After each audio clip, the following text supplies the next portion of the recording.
Hey now, you're an all-star. Get your game on, go play. Hey now, you're a rock star. Get the show on, get paid. All that glitters is gold. Only shooting stars break the mold.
I'm your host, sabrinasalvati.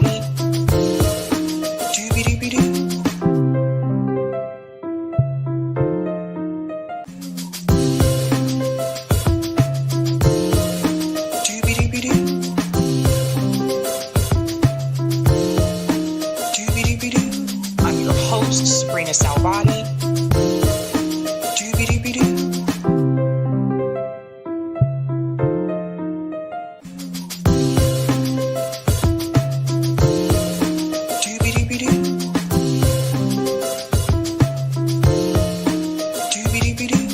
I'm your host, sabrinasalvati.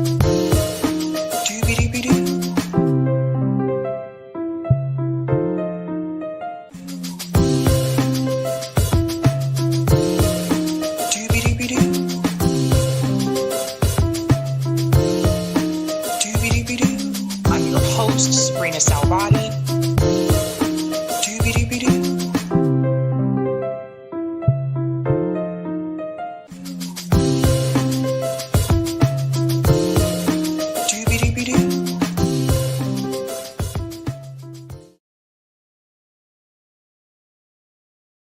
All right. Happy Tuesday, ladies and gentlemen. Welcome to Sab's podcast. I'm your host, Sabrina Salvati. If you're new, I want to let you know that Sab's podcast is a part of Revolutionary Blackout Network. You can catch me there on Thursdays for the Sabby and JB show, and you can catch me here on Tuesday, Thursday, Friday, and every other Sunday. I want to give a shout out to everyone watching on YouTube, Rockfin, Twitter, and Rumble. And welcome back, guys. It's been about a minute. We have a big show for you tonight. Scott Ritter will be joining us a little bit later in the show. We also have 5 news stories that I do want to cover as well. And I think we'll probably end up doing call-in tonight. I think people will want to, considering the topics that are being discussed. Tonight's theme is "The Truth is Out There," to quote X-Files. If you have ever been a fan of the show X-Files, then you will be very familiar with that saying. The truth is out there. And I think it applies to the stories tonight. Let's go ahead and give a shout out to people in the chat, fam. I hope you guys had a great weekend. Shout out to Bruce, says, saw the documentary 2 weeks ago. Can't help but wonder if views will change after seeing this. Bruce, can you let us know where how you were able to watch the documentary? Because we can't watch it in the United States. So can you let us know like how you were able to watch it? Because I would like to watch it. Thank you, Tim. Love Scott. Free Palestine, and we have to stop this genocide. Bernie, AOC, all these clowns are playing in our faces. They want to funnel you back to the genocide. Dem party, F that. Love you, Sabs. Thank you, Tim. Oh, Eric has a good point. What documentary? I believe Bruce is referring to the documentary No Other Land. because we're talking about one of the co-directors tonight and what happened to him. I'm assuming that's the documentary he's talking about. If not, let me know, Bruce. Let me know. All right. Shout out to, I got lost in the shuffle. Shout out to TD. The level of audacity it requires to abduct an Oscar winner merely 3 weeks after the ceremony. The state is a mafia. I agree 100%. Shout out to CBC Voter says, happy Tuesday, Sabby and Eric. And Eric is back here tonight producing, guys. Eric, I forgot to tell you, but you got a lot of shout outs last week. And so did Corey. Shout out to Jose says, let's roll. I'm early. Okay. Wow. Shout out to Bird sends alligators. Shout out to Kimi says, good evening, fam. Good evening, Eric or Corey or whoever's steering the ship this evening. And of course, our hostess with the mostest, Sabby. Let's roll that beautiful doobie-doobie-doo music. Greetings, Lorez says, sup, Sab, Eric, Corey, and RB and fam. Just like in Libya with Hillary's emails, the duopoly is focusing on a communication oopsie instead of why we attack Libya in the first place, nor why we are attacking Yemen. Very good points there. Qualb says Scott Ritter lost all credibility. Yeah, people are not too happy with Scott. We'll get to talk to him tonight. Shout out to Hannah says Sabby. Greetings, Astro says Algo Booster. Shout out to Ophelia. Ophelia says, hi, everyone. Hit the like button. Thank you, Ophelia. Greetings, C-Shot says, hey, Sabby. Hello. Shout out to, again, my comrade Eric says, hey, hi, all. Shout out to Crom says, peace and love, Sabby. Greetings, Bill says, ha, Sabby. Shout out to Sean says, awkward mix there. Greetings, kill your Egrorgers says, Sabby love. Shout out to Fire says, hey, all dance with me. Shout out to Wild Rose, who's over there on Rumble. I think that's a heart. It says radiating heart. I just can't see it on StreamYard. And shout out to Megay says doobie-doobie-doo. Greetings, Black Rhino says hello, Sabby. That is an interesting name. Black Rhino. Greetings, Zelly says yes, Sabby time. Shout out to Bose says hi, Sabby. Greetings, New Sheep says bah. And shout out to All's One Same says, make it a great day, everyone. Greetings, Devotion Orange says, hey, Miss Salvati. Thank you all. And I'm just going to go ahead and get started because we have quite a bit to discuss before Scott arrives. So tonight's show is going to be a big one. There's a lot that has happened, in particular, not just over the weekend, but even yesterday. Okay, so quite a bit to get into. So we do have a bonus story tonight that I want to discuss as well. First and foremost, let's give a shout out to everyone who is a Sabby patron. Thank you guys so much for your support. I really do appreciate all of you, fam, doing the damn thing. That is not what I wanted to share. Sorry about that. Boy, you take a few days off and oh my God. All right. Shout out to everyone who is a Sabby patron. Thank you so much for your support. I really do appreciate all of you, fam. If you're interested in being a Sabby patron, I have 5 categories. Ultimate. There's Sabinators. There's also Sabsters. Don't forget about those Sabbies. They're pretty cool too. At least I think so. I think they're pretty groovy. Okay. And we also have we have members. All of their names are listed here, ladies and gentlemen, and you can also see their names scrolling across the bottom of the screen there on the ticker. And I want to give a shout out to new Sabby patrons. Over here, we call them newbies. Let's give it up for Robert O, Brian Mulvey, MS or Miss, might just be MS, and Raghava Kavali. Thank you all so much. Really do appreciate all of your support there, fam. Appreciate all of you. I'm going to go ahead and jump into that thumbnail. The theme tonight is the truth is out there. Yes. In all of its X-Files fashion. Do, do, do, do, do, do. Do, do, do, do, do, do, do, do, do. Do, do, do, do, do, do.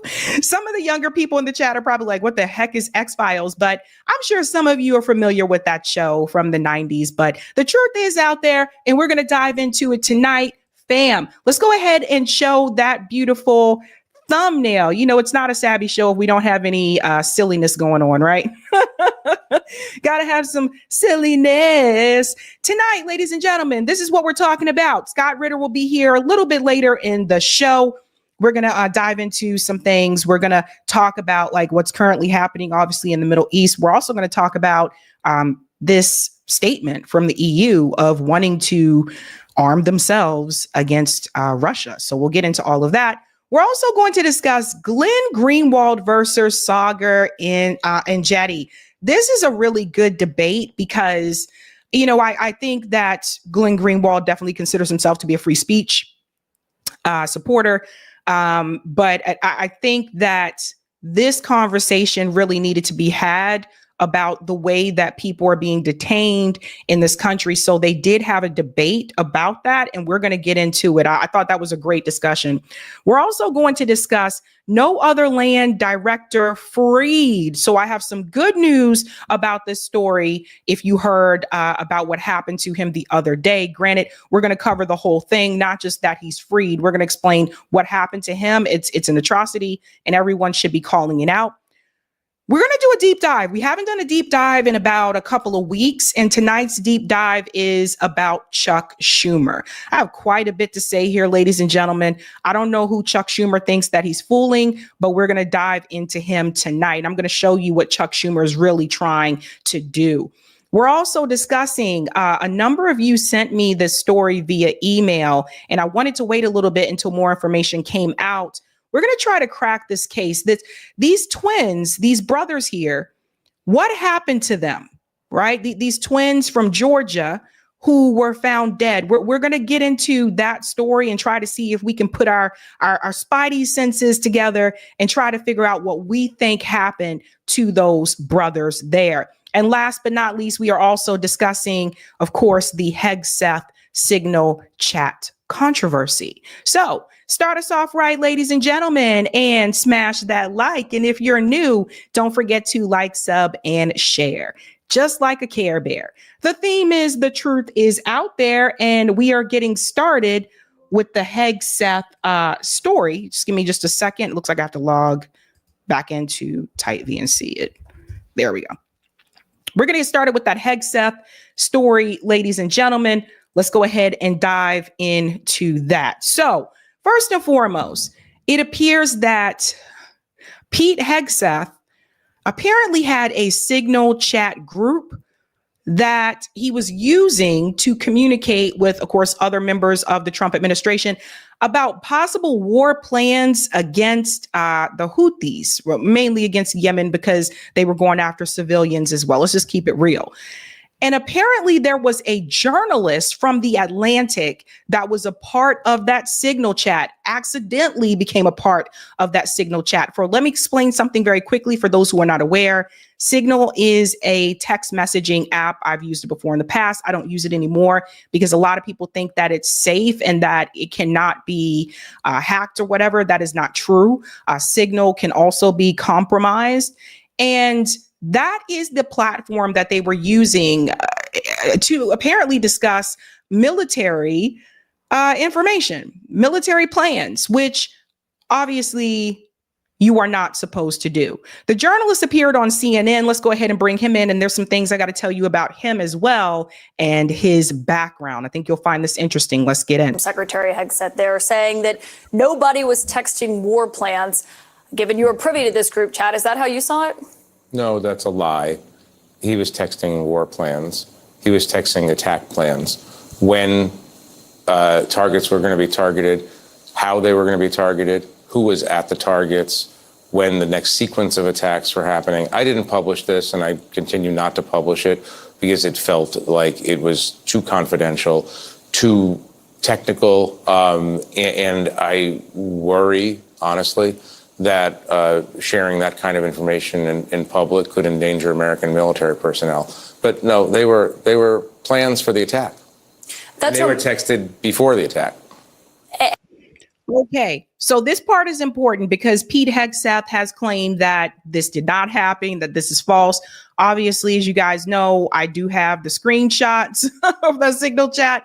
Like he's saying this is not the case. Apparently, the screenshots show that that is not that's not true. That Pete Hegseth is obviously not being honest about this. And somehow this journalist became a part of the Signal chat. Like I said before, Signal is a text messaging platform, but it is not 100% foolproof, right? Like, yes, you can accidentally add someone that is not supposed to be added. Either way, you're not supposed to use a messaging platform to discuss military plans, military actions. And according to this journalist, this discussion was taking place before the U.S. attack on Yemen. Let's go on a little bit more. And there were things texted that you viewed as so sensitive, you did not even publish them in your report today. I made the decision that the technical aspects of this, including what kinds of weapons packages, the attack sequencing, and so on, that's not necessarily in the public interest. What's in the public interest is that they were running a war plan on a messaging app and didn't even know who was invited into the conversation. I mean, it's an obvious, ridiculous security breach. And, you know, he if you notice, he didn't actually answer the question. But his attempt at a denial also stood out to me because no one that I talked to at the White House today argued this or tried to say these were, you know, misconstrued or altered or this is not real. I mean, the National Security Council confirmed the veracity of it. The National Security Council, I asked various officials, including Pete Hegseth this morning, for comment. And the first question I had for everyone is this real? I wanted to make sure, obviously, before we go public, and say, are you sure that this is not a disinformation campaign run by a foreign state, a non-state actor of some sort, trying to target a journalist for reasons I couldn't explain? And they're like, no, this is apparently a real channel, and I appreciate them telling the truth about that. And we published. Did they seem alarmed when you reached out for comment? Probably is not the happiest day that they experienced in the White House so far, but they were professional about it. I thought that as you were kind of walking through when this began, you weren't even sure if it was real yourself. You thought maybe I'm being spun or conned or something's happening here. Until the day that I received the attack plan from Pete Hegseth at 11:44 a.m. that Saturday, March 15th, and then saw the attack plan said that 1:45 p.m. Eastern time, that the first bombs would be dropping in Yemen. Until that moment, until that period elapsed, the 2-hour period between that text and the first bombs being dropped, I thought it was a hoax. I thought somebody was trying to entrap me. Again, could it have been a foreign intelligence service? Could it have been a gadfly organization that tries to entrap journalists, which we know happens? I didn't know what it was or who it was, but what I did know was that the obvious answer was that this is a real conversation of the national security leadership of the United States. Seemed improbable to me because why would they do it on Signal? Why would they do this on a messaging app? And why would they invite the editor-in-chief of The Atlantic to watch? And how many? So first of all, probably because they thought that Signal is safe, just like a lot of people do. Now, obviously, they're not supposed to do that. You're not supposed to have that type of intel or any of those plans on a text messaging app. But a lot of people are asking this question. Once he found out that it was real, why didn't he report on it, right? Like, why didn't he? This could have been a breaking, explosive story or a career, career banger for him to expose this and say, hey, this is what's happening. You guys are not going to believe this, yada, yada, yada. And he chose not to do that. I believe he chose not to do it because he wanted to protect Israel. And when I explain Jeffrey Goldberg's background, I think you will understand why. Because I thought it was pretty disingenuous for Caitlin Collins to interview this guy and not really explain to you who he is and what he has done. He's not just an editor at The Atlantic. So we have to get into a little bit more of this conversation here. And then I'm going to tell you a little bit more about his background. How many people were on this chat? 18. And did any of them at any point when you were included in here ever raise that question? Why are we talking about this over Signal? No, nobody raised the question, why are we talking about this over Signal? And nobody said, hey, who is JG? Because you show up in a little bubble as your initials. And no one at any point said, who's JG? And when I withdrew from the group, you formally remove yourself. You hit a button. It says JG has removed himself from the group. I assumed that somebody would say, hey, who just removed himself from the group? Nothing. You didn't hear from Mike Waltz or anyone else after that? No, nothing at all. I mean, it's a level of incuriosity. I guess that's the polite way of saying it. It's a level of recklessness that I have not seen in many years of reporting on national security issues. And so you eventually... Pause here for a second. So I just want to explain again for those who have never used Signal.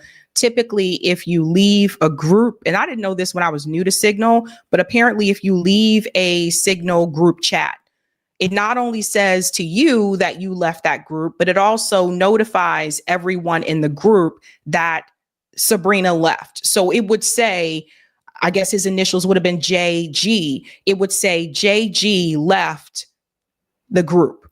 So you would see that someone left. I just wanted to explain that if you haven't used Signal. Remove yourself from the chat. Right. Once I was sure that it was real. But after you've seen everything, I mean, you published these messages. Well, I don't know what I haven't seen since then. But yes, I removed myself and I started writing the story. That's fair. In order to expose the security breach. And some White House reporters today were saying, maybe I would have never removed myself from that. These are tough questions. But I can't go into it, all the decision making involved in this. But I found out what I needed to find out. A, that it was real, and B, that it did represent the kind of gap, the Mack truck-sized gap in their security that I could never have imagined a White House experiencing. I mean, because we're just going to stop it there because he doesn't really answer that question, but I'm going to show you why. There's a reason why I think he's not really going into that answer as to why he decided to leave that group. Now, obviously, this conversation, according to him, was about the pre-planned attack on Yemen, on Ansar Allah, right? So he was seeing information that he obviously was not supposed to see. But to answer his question that he didn't really answer, why did he decide to leave it and just be like, whatever? Because like I said, most journalists would have hung in there and got the story that they needed to get, and it would have been a breaking story, right? Obviously, you would have lawyered up. You would have gotten some type of protection. That's what most journalists would have done, unless you have a background like Jeffrey Goldberg. Because you see, Jeffrey Goldberg, let's hear about him a little bit. Who is Jeffrey? Jeffrey is not just a journalist at The Atlantic, ladies and gentlemen. Let's go into this a little bit here because I do want people to see a little bit about his background. So they're talking about how he was a part of this chat here. Born in Brooklyn and raised in Long Island, he attended the University of Pennsylvania, where he worked in the campus Hello Kitchen before moving to Israel. He served in the IDF during the first Intifada as a prison guard. Later on, this experience that he had, he would document in his 2006 book, Prisoners, a Muslim and a Jew Across the Middle East Divide. Let me say this again. He served in the IDF during the first Intifada, and he was a prison guard. He volunteered. He wasn't living there. He moved to Israel and he volunteered to serve. So he is one of the people that volunteered to go over there and serve as part of the IDF. And if he was a prison guard, that means that he either saw the abuse that was happening to the Palestinian prisoners, or he participated in some of that abuse towards the Palestinian prisoners. One of them is an option. He fits in one of those somewhere. So Jeffrey Goldberg is not just a journalist. So when I say that he left that Signal chat group and he didn't really explain to her why, I believe he left to protect Israel. Because some of the things that he saw these military plans made it very clear, probably, and I have some of the screenshots here that we'll pull up in just a second, made it very clear that probably it was Israel who was wanting the US government to do this. So does everybody get, this is why it's important to know where people are coming from. And for Caitlin Collins, like for her to be a so-called journalist, she should tell you that. She should tell you who this guy really is and where he comes from. If you noticed during that interview, he even seemed a little nervous. So we do have some of the screenshots here. Let's go ahead and put these up here. I don't know who AD is, but AD said only drunk ass Pete Hegseth would leak war plans, then lie when the screenshots back it up. So yeah, I mean, there's screenshots. So it's not like you can go up here. Let's go up to the top corner. This is JD Vance. It says, well, allegedly says JD Vance at Pete Hegseth. If you think we should do it, let's go. I just hate bailing Europe out again. Let's just make sure our messaging is tight here. And if there are things we can do up front to minimize the risk to Saudi oil facilities, we should do it. And then it says here, Pete Hegseth, VP, I fully share your loathing of, we'll go over to the second column here, European free loading. It's pathetic, but Mike is correct. We're the only ones on the planet on our side of the ledger who can do this. Nobody else even close. Question is timing. I feel like now is a good time as any given POTUS directive to reopen shipping lanes. I think we should go, but POTUS still retains 24 hours of decision space. And then here you'll see SM. SM said, as I heard it, the president was clear, green light, but we soon make clear to Egypt and Europe what we expect in return. We also need to figure out how to enforce such a requirement. E.g., if Europe doesn't remunerate, then what? If the U.S. successfully restores freedom of navigation at great cost, there's need to be some further economic gain extracted in return.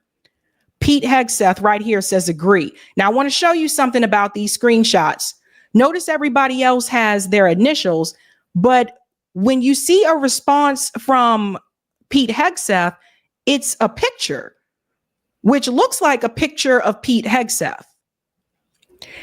Says agree. Over here to the last column, and again, the name of this group was Houthi PC Small Group. JV says excellent. John Ratcliffe says good start. Comes down here to Mar. Good job, Pete, and your team. Michael Waltz. The team in Mao did a great job as well. SM, great work, all. Powerful start. So again, Jeffrey Goldberg gathered screenshots before he exited that group. The question is, ladies and gentlemen, notice what he chose to get screenshots of and what he did not choose to get screenshots of. So everybody out here is giving Jeffrey Goldberg like this big applause and saying, this guy is great. He's awesome. Way to be a hero. But you exited out of it. We don't know if he got all the information. And I'm pretty sure if there was something in that group chat that was damning about Israel, he wasn't going to take a screenshot of that. This is why it's important to know about the background, right? Now, obviously, there was confrontation here in Congress. I want to bring you to the committee hearing that happened because they're in the hot seat right now. And one of the people that's in the hot seat, Director Ratcliffe and Tulsi Gabbard. So let's hear this exchange here from Mark Warner towards them. Listen to this. Director Gabbard, did you participate in the group chat with Secretary of Defense and other Trump senior officials discussing the Yemen war plans? Senator, I don't want to get into the specifics. Ma'am, were you on? You're not going to be willing to address. So you're not, are you denying, ma'am, will you answer my question, ma'am? You were not TG on this group chat? I'm not going to get into the specifics. So you refuse to acknowledge whether you were on this group chat? Senator, I'm not going to get into the specifics. Why are you going to get into the specifics? Is it because it's all classified? Because this is currently under review by the National Security Because it's Council. all classified? If it's not classified, share the text now. As the White House previously Is it classified or non-classified information on this text? I can confirm. Director Radcliffe, were you on the group chat? Senator, I was on a signal messaging group. Let's pause here for a second. We'll go back just a little bit when he finishes here with Tulsi, because I got to say something. Look, Tulsi just became the director of national intelligence. And if it is true that she was a part of that group chat, which looks like she probably was, then this points back to some of the reservations that people had about her being the director of national intelligence. So this doesn't look good for Tulsi Gabbard. It also doesn't look good for Pete Hegseth, who a lot of people also had reservations about him, and they said he's not qualified. He doesn't have the experience. And then this incident happens, and then people are going to point and say, see, I told you so. So this is a clusterfuck. Like, I'm just going to be honest about this here. You guys, we already did our whole dump on Tulsi about her switching her position on Yemen. I feel like dumping on Tulsi for quite some time. I tried to warn people about her 3 years ago. But the reality is here, this is embarrassing. And obviously, this is a security issue where you have the director of national intelligence on a signal chat group that is discussing war plans. Yeah, that's a problem. That's a problem. I don't give a damn who you are. I don't care what party you're a part of. That is a problem. And the fact that Tulsi doesn't want to answer that question, that's also a problem. That was not a good look for Tulsi Gabbard. Even some of the people who are pro-Tulsi were giving her kind of hell today on social media. Mark Warner is an ass, but Tulsi also fucked up. Two things can be true at the same time. Let's go on a little bit more here. On this text. I can confirm. Director Radcliffe, were you on the group chat? Senator, I was on a signal messaging group. So you were the John Radcliffe on that chat? I was. Thank you. Thank you. Can I provide some context, Senator, to that? Yes, but I've got a series of questions. Well, but I think it's important because at the outset, you made a couple of comments about signal messaging using encrypted apps. So that we're clear, one of the first things that happened when I was confirmed as CIA director was signal was loaded onto my computer at the CIA, as it is for most CIA officers. One of the things that I was briefed on very early, Senator, was by the CIA records management folks about the use of signal as a permissible work use. It is. That is a practice that preceded the current administration to the Biden administration. Director Radcliffe, I've got a series of questions. Okay. So, and then you have CIA director, you have Ratcliffe confirming that he was a part of that group chat. So he didn't deny it. He did not deny it. So Pete Hegseth's story does not hold up. And I told you guys, like, this is bad. This is really bad. We go on a little bit more here. I think, let me make sure this isn't the same.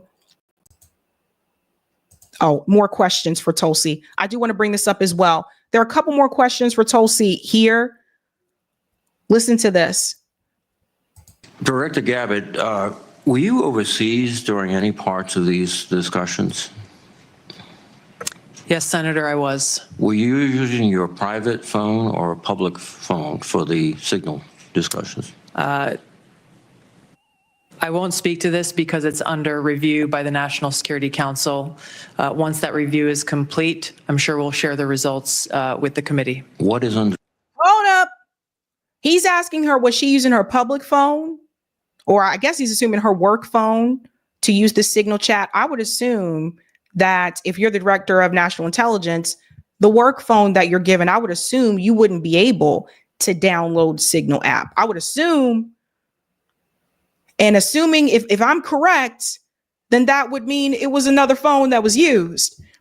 So then that brings up this question. Why are you discussing military plans, government information on a personal phone?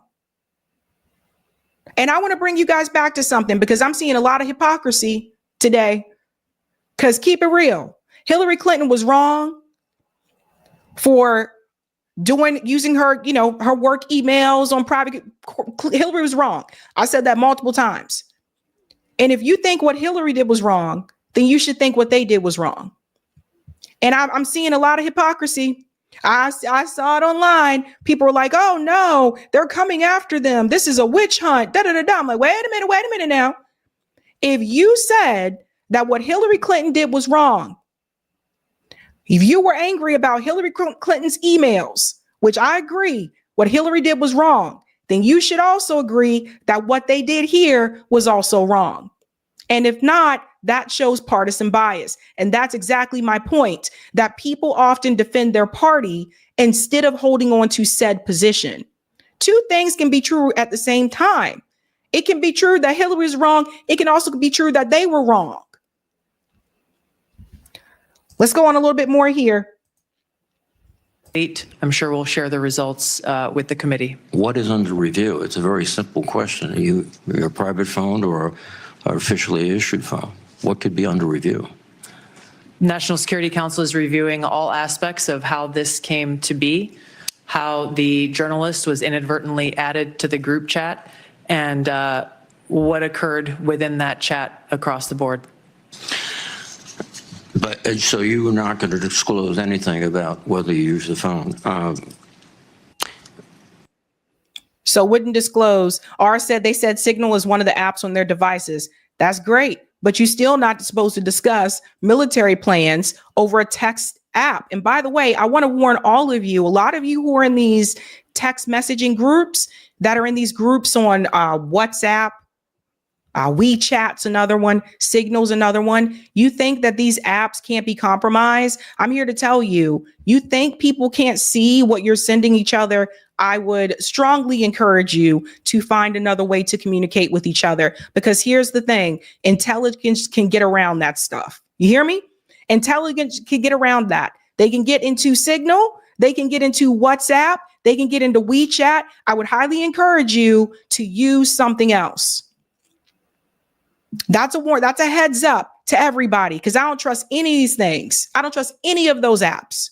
None of them, that people can't find that information or see that information there. Now, of course, there is hypocrisy here. We do have to show this with Pete Hegseth, right? Because I just want to take you back again. We got to come full circle. This was a statement that Pete Hegseth said about Hillary Clinton and the emails. Listen. Pete, if this were a Republican divulging the secrets of our nation at the very highest level, that person would be in prison. There would be outrage across the board. But here, it's covered up. It's incredible. No, the double standard is incredible. Imagine if it was, I don't know, Donald Trump, what the media would be doing to him right now, eviscerating him. Or imagine if it was a member of the military, which we've seen from General Cartwright and General Petraeus. They still go after these guys for a tiny, tiny fraction of what she willfully did and betrayed her country in doing so, supposedly for convenience, but actually so she could have a different set of standards and hide her conduct and the conduct of the Clinton Foundation, Benghazi, everything else, so she could stay away from and above the law. And it turns out foreign services want to know what our Secretary of State thinks. And in this instance, they did whatever they could to break an unsecure server in her basement. It tells you everything you need to know. Wait a second. It's actually worse than that, because some of those emails using that unsecured private server were to and from the President of the United States. Sure. So these foreign intelligence services were reading the emails of President Obama. I don't believe we've ever seen anything like that before, ever. No, of course not. And potentially in real time. The technology that others can use once they've got into devices is to listen and see in real time. Who knows what they heard and what they have, and the kind of leverage that gives in negotiations or conversations when you know what our hand is and you can anticipate it or get in front of it, or you know our sources and methods, because we know aides to Hillary Clinton also removed markings so that they could send classified, sometimes secret, top secret information to her personal email, which our enemies were potentially reading in real time. That has consequences, including lives and reputation of this great country. I'm not surprised that a military guy like yourself is fired up, because it's people like you who pay the price for this kind of... That's exactly. Oh, well. Pot, meat, kettle. Pot, meat, kettle. Just a reminder, folks. Just a reminder here. Again, the reason why they are having the hearing that they're having right now, because it is not protocol and it is not safe for you to discuss war plans, military actions over a text messaging app. And by the way, I will remind you again, Signal is not 100% secure. There have been times where people have been invited into Signal groups, or they've been able to get into Signal groups that they were not supposed to be a part of. You guys keep thinking that these text messaging apps are secret. They're not. They're not.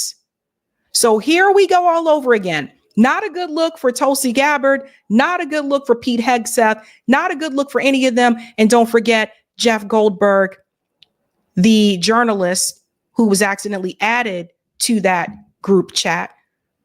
Don't forget that he took screenshots of what he wanted you to see. He didn't take screenshots of what he did not want you to see. Don't forget that he worked for the IDF. Don't forget that he was a prison guard in Israel. So if there was any information in that Signal group chat about Israel, I'm pretty sure he didn't get a screenshot of that. Everyone wake up. The truth is out there. Hopefully we'll get more information about this. But I think it's pretty interesting that a lot of people are also applauding Jeffrey Goldberg, but they're not telling you who this guy really is. Let's go to some of the comments here in the chat, ladies and gentlemen. Thank you, sir. Bikes a lot day. Look up Mark Blythe's podcast episode, The Puzzling Politics of Inequality. It will answer your question on why the left can't win. Oh, I'll check that out, Mark. Savitha, the journalist actually got scared. He could have left and kept his mouth shut. Could have. Janice says, dude got the scoop of the year and just sat on it, should have lawyered up and wrote the article. But he's not going to do that because I'm pretty sure there were probably things in there about Israel. Thank you, Perry. I like the fact that this conversation leaked all their war plans, should leak the Democrats are mad that war plans leaked there just as bad as Trump. Thank you, Devotion Orange. PHXPD used Signal for comms during 2020 protests to evade public record of their disdain and conspiracy for unconstitutional arrest. Yeah, y'all need to stop using. I'm trying to tell you, these things they're not secret. Be very careful. Tim said, I think you can get that documentary using a VPN. Oh, interesting. Thank you, Boaz, who's been a member for 4 months. It would only display JG has left the group if he made his username JG. Otherwise, it would display his whole name in the announcement. And if that's the case, if it displayed his whole name, that explains why he was like, well, I better tell some of this, right? Tehu? Oh, best believe he took screenshots of everything. He's being selective in disclosing. Black Noise, not even cash could save her today. The Senate wants an update on the investigation tonight. Thank you, Walter. She is fake. Shout out to Viacon, who's been a member for 11 months. AOC and Bernie do not have your interest at heart. Most of the politicians don't, I'd say. And thank you for gifting one Sabby Sabs membership. Thank you. Concerned Citizen, thank you, Sabby, for telling the truth about who Jeffrey Goldberg is. Because corporate media isn't going to tell you. Not going to tell you. All right, guys, we're going to move on to our next story. I think we're doing pretty good with time. And this one was crazy. Let's get into this story. So it was just about a couple of weeks ago that the documentary No Other Land won an Oscar. And the directors of that documentary, they made like a lot of news, a lot of buzz, right? Because you have an Israeli director. And then, of course, you also have a Palestinian director coming together to create a documentary about life for the Palestinian people in the West Bank, about the occupation and what they are going through. So they were all the buzz in the news. Unfortunately, even after winning that Oscar, you cannot watch No Other Land in the United States. And there's a reason for that, because they don't want you to see what Israel has been doing. Now, just about 48 hours ago, one of those directors was in the West Bank, was brutally beaten, kidnapped, and detained. The good news is it has been reported that he is now free, but we have to get into what happened to him. We cannot avoid this story. This is very troubling. Imagine winning an Oscar for a movie where you're telling, the truth about what you've gone through, particularly in the West Bank, only to be met with an attack. Let's get into this story here, ladies and gentlemen. I'm glad that he's alive and I'm glad that he's freed, but the reality is this should have never happened in the first place. Some developing news now out of the Middle East, where the Israeli co-director of the Academy Award-winning documentary No Other Land says one of his Palestinian co-directors has been, in his words, lynched. In a post in just the last hour, Yuval Abraham says his co-director, Hamdan Bilal, was beaten and was hurt in his head and his stomach. He also says soldiers got onto the ambulance he called, and there's been no sign of Bilal since. Our team is out to the Israeli Defense Forces for comment on those allegations. I want to show you Bilal here at the Oscars. There he is holding it. He's got the all-black suit on. We've talked a lot about this documentary on the show, No Other Land. It's this So that's I just want to take you back. That is Hamdan here, right here in the all-black suit. He's the one that was attacked. We've talked a lot about this documentary on the show, No Other Land. It's this co-production between Israeli and Palestinian filmmakers looking at illegal Israeli settlements in the West Bank. But even with this huge Oscar win, it's struggling to get any distributor to pick it up in the United States. I want to get to Matt Bradley, who is following these late-breaking developments for us in Tel Aviv. Matt, what do we know? Yeah, I mean, this is a situation that has really happened just the past couple of hours. And what we're seeing now is kind of a typical situation from what we've been seeing in the past from Massafa Yatta, which is the scene of that documentary that won that Oscar. And as you mentioned, wasn't getting any pickup in the United States. And this was, a scene that could have been cut from the documentary itself. We saw, according to the people who were there and according to other filmmakers who were there, and according to Jewish American activists who witnessed the scene itself, it turns out that Hamdan Bilal, who was one of the co-directors, the Palestinian co-director, who is a resident of Massafa Yatta, he was saying that he was attacked by settlers who were in the vicinity. They were masked. They were attacking not just him, but also the activists who were with him. These activists were from the Center for Jewish Nonviolence. Again, there were about half a dozen Jewish American activists who were recording this. They said, and Yuval Abraham, who is the co-director along with Hamdan Bilal, said that he had injuries to his head and his stomach. He was bleeding, and that he was put in an ambulance, and that Israeli soldiers, and we don't know if they were actually Israeli soldiers, there were people. Let's pause here for a second. So he's going through the tell of events that happened to Hamdan. So one of the things that I do want to say here is a number of people are asking, well, why aren't they showing this in the United States? And I think some of you have said early in the chat that some of the smaller theaters are showing it because come on, guys. I think we know who's driving the bus here, right? Like there's certain things that they don't want people to see. So I guess like the bigger theaters have already been told, don't you play that documentary at your theater, right? So people still have found a way to get around to watching this film. Now, what I want to explain is this. You have to understand that in the West Bank, the situation is a little bit different than Gaza in the sense that you have people running around that are settlers. They're not IDF members, but settlers who are posing as such and are pretending to be soldiers that are attacking Palestinians, that are taking their homes. This has been going on for a long time. So anyone can come up to you and say, get out of here, or attack you or whatever. And they can say that they're a soldier, but that doesn't mean that they're a soldier. The settlers have armed themselves. They've driven Palestinians out of their homes.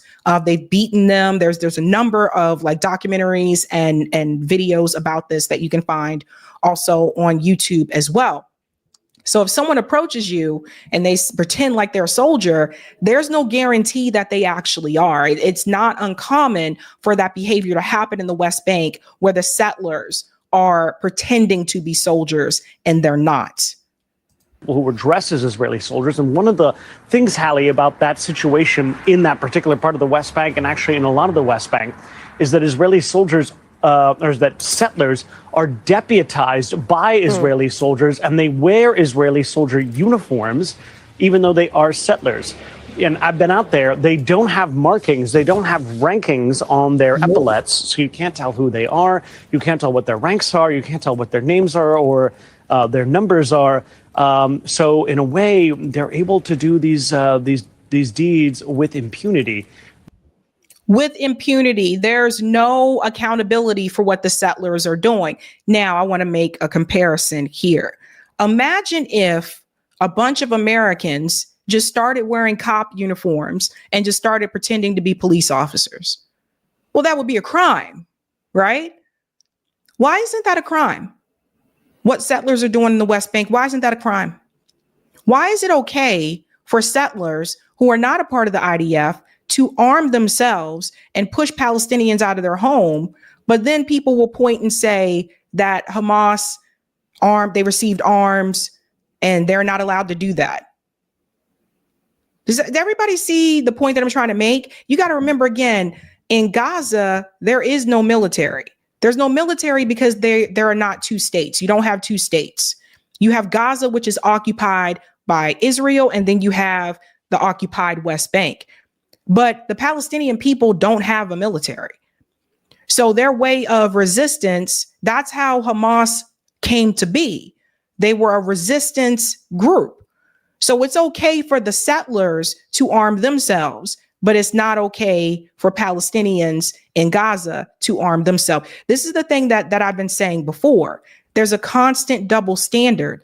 And yes, they have treated the Palestinian people quite brutally and disgusting. Some things I can't even talk about on here, but basically they treat them like they're animals. They went into the ambulance where Hamdan Bilal was being held, where he was injured, and they came and they arrested him. And now these filmmakers and these activists don't really know exactly where he is. And so they're tweeting and they're trying to report what's going on. But this is, again, this is a scene that could be cut from the movie itself. So this is sort of, you know, this documentary coming to life. Thanks for watching. Okay, so long story short here, he was attacked. Apparently he was being treated in an ambulance. And then he was, I'm going to say the word that he wouldn't say, he was kidnapped by the settlers. He was kidnapped by the settlers and he was detained. That's basically what happened here. Again, that would be considered a crime. There was a video here I wanted to show you that Yuval did share. The masked settler in the video was part of the lynch mob that attacked Hamdan's village. They continue to attack American activists, breaking their car with stones. Hamdan's location is still unknown. At that time, they still didn't know where Hamdan was. So again, I want to remind you guys, they were also attacking Americans. Now, you would think our government would care about that, but they don't, because they care more about Israel than they do about the American people. Check this out. Hey, no! Can we go back to the car? Guys, back to the car, back to the car. Back to the car. Get in the car, get in the car. Oi. Get in, let me go. Oh my god. Well, good thing this window's working. My window was broken. Whose car? I can't go. This is a... So do you see how they were cracking the window? There you go, right there. There you go, right there. That's right to who? Occupiers, not settlers. Good point. So there you go. This guy just won an Oscar, and honestly, even if he didn't win an Oscar, who cares? So you're seeing now that the truth is out there, right? Who was Hamdan a danger to? Nobody. I think we all can say that this isn't the first time that he's probably been attacked, but we can also point to the fact that I'm pretty sure the documentary winning an Oscar doesn't make people too happy either, because it brought more attention to what Israel has been doing. And you'll see this here. Luckily, he has been freed. And that's the good news that I want to share. No Other Land co-director Hamdan Bilal freed. And again, that's according to his co-director, Yuval. He was the one that broke the news. Again, Hamdan is the gentleman here in all black. And it goes on to say here, Hamdan claimed in a post to X today that their co-director was handcuffed all night and beaten in a military base. In an earlier post, the director said he spoke to Bilal's lawyer, Leah Samel, who conveyed the report of him being beaten by authorities. So they kidnapped this guy while he was being treated in an ambulance, took him to a military base, and then basically beat him all night. Sounds like a gang. Does it sound like a gang to you? Let me ask you a question. If people did this here in the United States, if they just grabbed someone out of an ambulance, took them to wherever and just beat them up all night, that sounds like gang activity to you, right?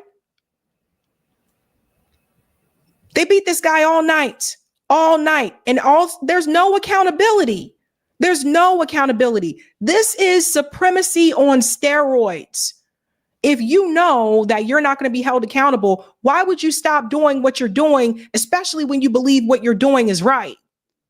Why would you stop if there's no accountability? It goes on to say here, in a separate differing account, the Israeli military said 3 Palestinians had been detained on suspicion of hurling rocks at its forces, and 1 Israeli civilian involved in a violent confrontation between Israelis and Palestinians.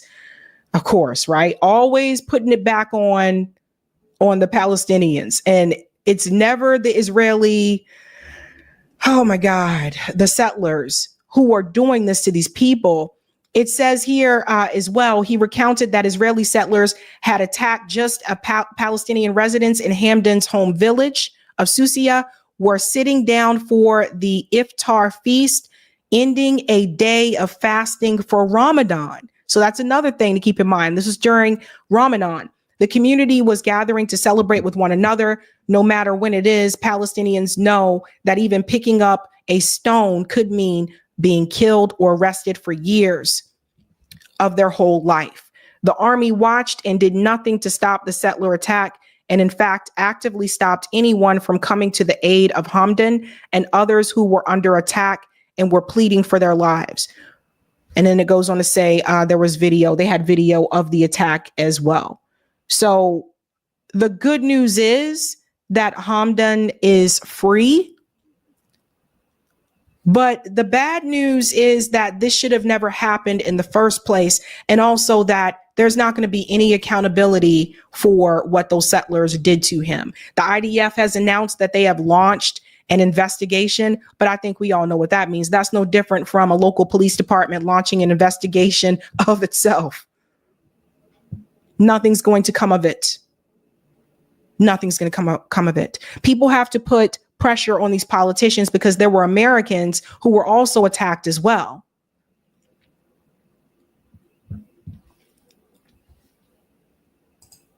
It's a sad case of affairs. But I'm glad there was video footage to show you what was being done. And I don't know how many more incidents people need to see to wake up. I don't understand how anyone can support Israel at this point. I really don't understand. I don't get how you can support what Israel is doing at all. At all. This guy did not deserve this. He created a documentary with his friend, which is his right. And this is how he's treated. Crazy stuff, you guys. Crazy, crazy stuff. Let's get to some of the comments here. Moat, Sabby just showed it in Norfolk, Virginia last weekend, so certain theaters are able to show it. Okay, I'll have to look into that. Muhammad said, thanks for covering this. Israel is full with mad, indoctrinated terrorists. Mike says small theaters in Massachusetts too. Okay, I'll check out the small ones. The Watermelon Club. It's showing at an independent theater on Miami Beach. The city tried to revoke the theater license, but couldn't because contract agreement. Thank you, Black Noise. Those 4 directors should seek U.S. approval from a well-known indie distributor. I don't want to identify here because of potential sabotage from silent media watchdogs viewing your channel. Thank you for the coverage, Sabs. You are welcome. Thank you. Thank you, Marlon. The film is the truth in plain sight. Of course, they won't show us who the real terrorists are. They don't need no stinking license to kill. Shout out to Julian for the super sticker. And thank you, Brock. This whole thing with the text leak smells fishy. You'll see it as a setup to make Trump admin look bad. It's too convenient. And there's lots of anti-Trump dissidents working with Mossad. You'll see.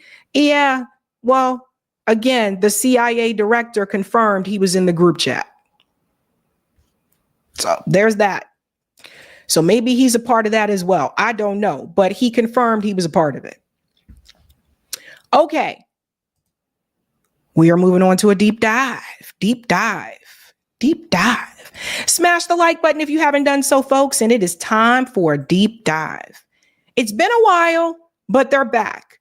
Sabby's deep dive. We're going to do a deep dive into Chuck Schumer. Chuck Schumer pretends that he is this progressive politician.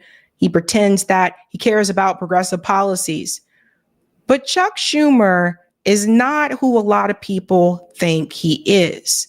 He even tries to, I guess, walk on both sides when it comes to Israel. But tonight, I'm going to show you the real Chuck Schumer. You see, when it comes to Israel, he tries to pretend like he's for a 2-state solution. Like this speech he gave here on the Senate floor. Listen to this. As I have said, there are also some Israelis who oppose even a 2-state solution with a demilitarized Palestinian state because they fear that it might tolerate or be a harbor for further terrorism against a Jewish state. I understand these fears, but the bitter reality is that a single state controlled by Israel, which they advocate, guarantees certain war forever and further isolation of the Jewish community in the world to the extent that its future would be jeopardized. Pause. That is Chuck Schumer there, basically making the case that he's against a single state for Israel. He's also against a single state for Palestinians. But that is actually a contradiction to what he said at AIPAC's convention. I told you guys, we're going to go through all of this tonight. Chuck Schumer is one person on the Senate floor. He's another person when he's in different, sectors in different communities. And he's also another person when he's at an AIPAC convention. And I think you're going to see that tonight. You're going to see these two different sides of Chuck Schumer when it comes to this particular issue. Let me elaborate. They say the definition of insanity is doing the same thing over and over and expecting a different result. If Israel were to not only maintain the status quo, but to go beyond that and tighten its control over Gaza and the West Bank, as some in the current Netanyahu administration have suggested, in effect creating a de facto single state, then what reasonable expectation can we have that Hamas and their allies will lay down their arms? It would mean constant war. On top of that, Israel moving closer to a single state entirely under its control would further rupture its relationship with the rest of the world, including the United States. Support for Israel has declined worldwide in the last few months, and this trend will only get worse if the Israeli government continues to follow its current path. So again, here he makes it seem like he's not in support of Israel having more control and more land. This is his public position. There's public Chuck, and then there's private Chuck, right? But private Chuck is starting to become a little bit more public as more people start to have more resentment for Israel. I appreciate that so many Israelis cannot contemplate the possibility of two states right now because they remain so traumatized and so angry by what Hamas did on October 7th. The brutality, the viciousness, the sexual assault, the imprisonment and abuse of hundreds of hostages. I'm, of course, sympathetic to this point of view. I'm upset. I'm angry, too. We'll never forget what happened on October 7th. But even while we carry that anguish in our hearts, we have to think ahead to the future, the medium, the long term, how we can ensure that something like October 7th never happens again. We cannot let anger or trauma determine our actions or cloud our judgment. A two-state solution may feel daunting, especially now, but I believe it is the only realistic and sustainable solution on the basis of security, on the basis of prosperity, on the basis of fundamental human rights and dignity. But in order to achieve a two-state solution, the reality is that things must change. Okay, so here he is peddling this two-state solution narrative, right? So you see what he kind of did there is like he talked about like atrocities on October 7th, but he doesn't mention any of the atrocities that the Palestinian people have had to go through. Doesn't mention any of that at all, right? So he says that they're not going to forget October 7th, but the Palestinians are supposed to forget everything that has happened for decades to their people, the occupation, the oppression, etc. Right? Then he tries to butter it up a little bit by saying we need a two-state solution. So let me show you something. Because when Chuck Schumer was recently on the CBS morning show with Gayle King, I want to show you what he's doing. He wrote this book. So now he's on this book tour, right? And he's like, let me promote my book about the dangers of anti-Semitism, et cetera. Like, so now he has been summoned to be the one to go around and try to increase support for Israel. That's really what this is really about, right? Let me show you something that he said on CBS this morning. Now you got Gayle here, Black woman. The gentleman next to her, I always forget his name, but I know he was a former professional athlete, Black man. And then, of course, you got Tony here, who also is a settler. You see what I'm saying? This is the same guy who interviewed Ta-Nehisi Coates and kind of gave Ta-Nehisi Coates pushbacks because of what Ta-Nehisi was talking about with the Palestinians after his trip. Listen to this. All right. Finally, I'm aiming it at my left, my people on the left, my friends on the left. I've always been a progressive, but we've always seen anti-Semitism on the right. You saw those people at 9/11, at January 6th wearing shirts that more than 6 million. But now a lot of it's trickled over to the left, and that's bad too. And finally, I hope every student and every school makes this advisory or required reading. And you know who else should read it?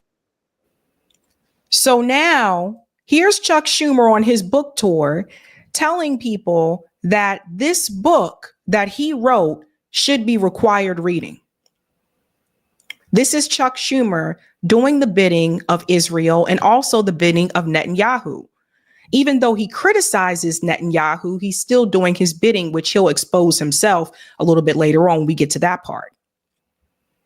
Now you got a Black woman there and a Black man sitting there. And Chuck Schumer is making it seem like he's the most oppressed person in the world in front of their faces. Now, they're not going to give any kind of pushback because they know what'll happen. They'll lose their job. They'll probably get smeared, etc. But how can you sit up there and say in front of two Black people to make it seem like you're the most oppressed person? Chuck Schumer went to Harvard, fam. You know that? Chuck Schumer went to Harvard. He not oppressed. Chuck been fine. Chuck has been fine. But he wants you to think, he going on this book tour across the country, he wants you to think that something has been stolen from him, that he has been beat down, that he has lost everything. Now listen, there is real anti-Semitism. And what's sad is that when people use that excuse for anything, like you criticize Israel, you did this, you said that, it makes it harder When there are actual situations and incidents that are anti-Semitic, it makes it harder for people to believe it. Because you can't throw that out there all the time. Imagine if black people, imagine if I did that every day. Imagine if I did it every day. Oh, this happened because I'm black. Oh, it happened because of slavery. What if I did that every day? It's used as a tool. And Chuck Schumer's a part of that. He sits there and he tells you that he's a progressive. What Chuck Schumer's trying to do is he's trying to make the progressive position pro-Israel. But the progressive position, if you look at the DSA handbook, if you look at the Justice Democrats, agenda that they had before any of these candidates won under Justice Democrats, they're pro-BDS. They reject what the state of Israel is doing. They reject people going to visit Israel. But because people have allowed that term progressive to become watered down, that's how someone like Chuck Schumer can say, look, I'm a progressive. That's how Richie Torres can say he's a progressive. That's how Jim Clyburn can say he's progressive. These people are not progressive. So they're trying to make pro-Israel a progressive position. Everyone pay attention to this. I've been trying to warn people about this for quite some time. They're trying to change the narrative. Donald Trump. I'm sure you're he has shown, let me just say this. He'd do a lot to read it because Donald Trump, let me just finish this quick point. Donald Trump has shown that he regards Jews as transactional. Oh, they're good for votes, they're good for money. He has no understanding of the Jewish people, and it leads him to do bad things, sitting down with that anti-Semite Fuentes. When Charlottesville occurred, saying both sides are to blame. Cutting off funds to our synagogues that need protection from anti-Semitism. This is an important question here. Yes. You're doing the one hand, on the other hand, it's like Fiddler on the Roof here. Yes. So do you see this? Right? So he's talking about the protection of the religious institutions and all of those things, right? Okay. Let me ask you a question, guys. When people burn down Black churches, and yes, that still happens today, by the way. I don't want you to think that's just something that was in history books. When people burn down Black churches, does the public and the US government come to say, we got to protect these churches? When Dylan Roof walked into that church in Charleston, South Carolina and killed 9 people, did the public and the US government say, we got to protect these Black churches? No. This is the danger I told you guys before, and please express this to your friends, especially those of you who are Black. Please start letting people know. Black people, we have to stop calling ourselves minorities. Minorities includes a whole bunch of other everything, whole bunch of everything. And what happens is that we're not at the top of that minority category. We're at the bottom.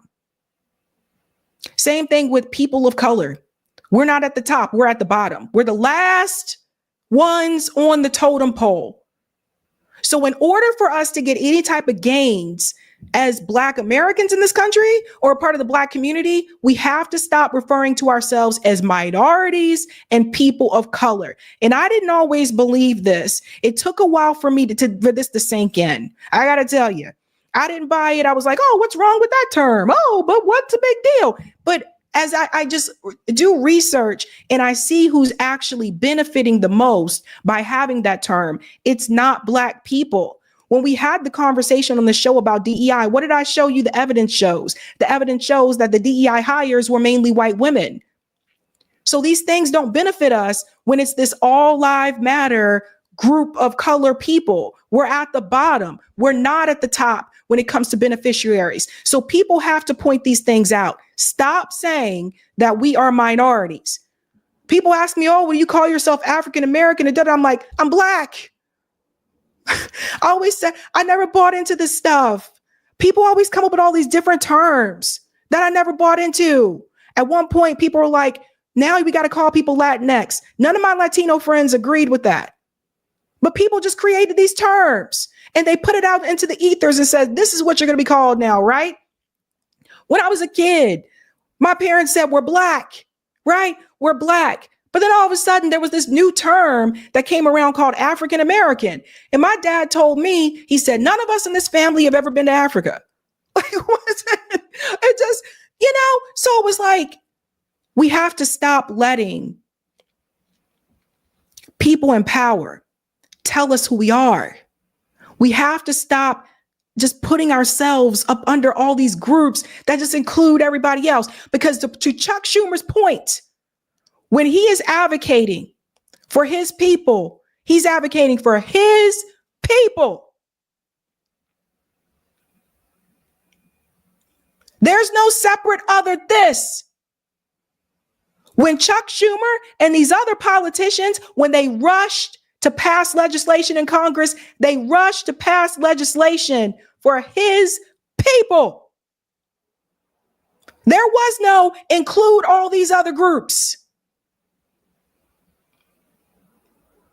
A little bit more here.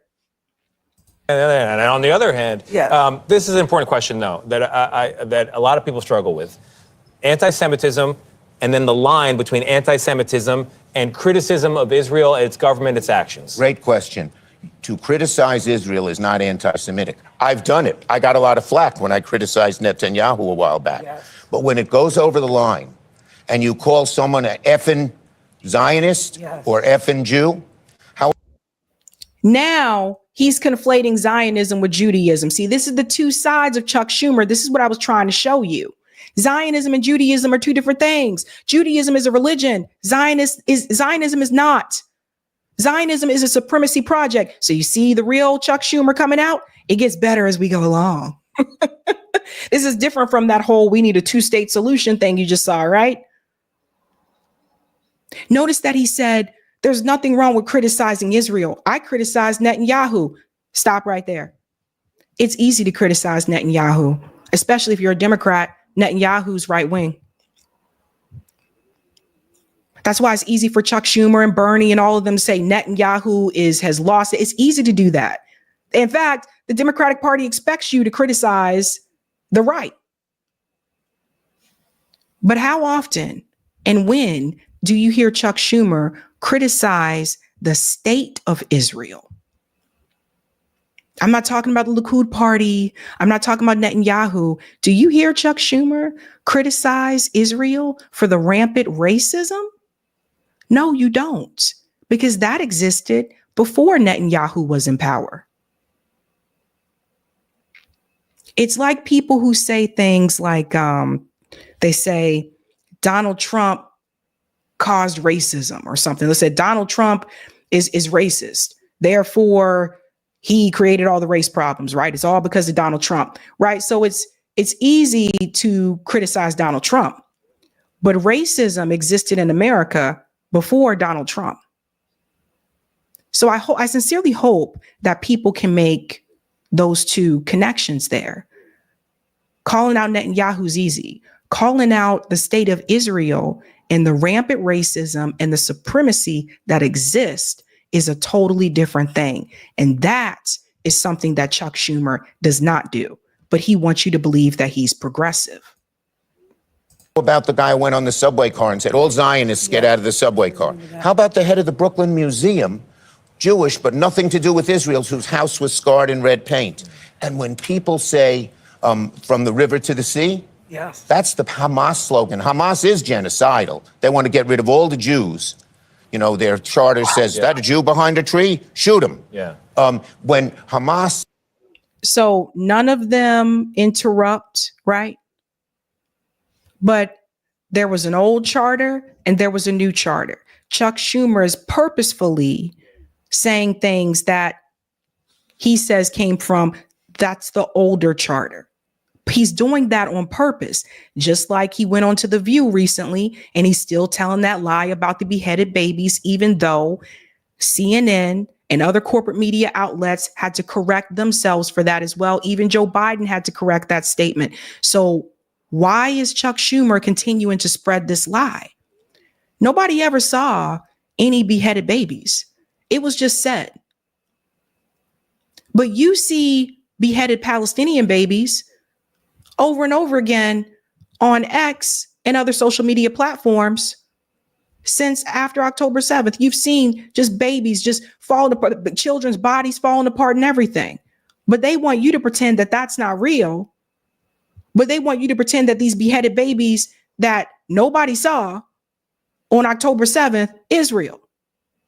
Why isn't Chuck Schumer saying anything about the Palestinian babies that are falling apart that we see all the time? Let me show you why, okay? Because see, Chuck, he think he's slick. But in this recent interview that Chuck Schumer had, he exposes quite a bit about what his job is.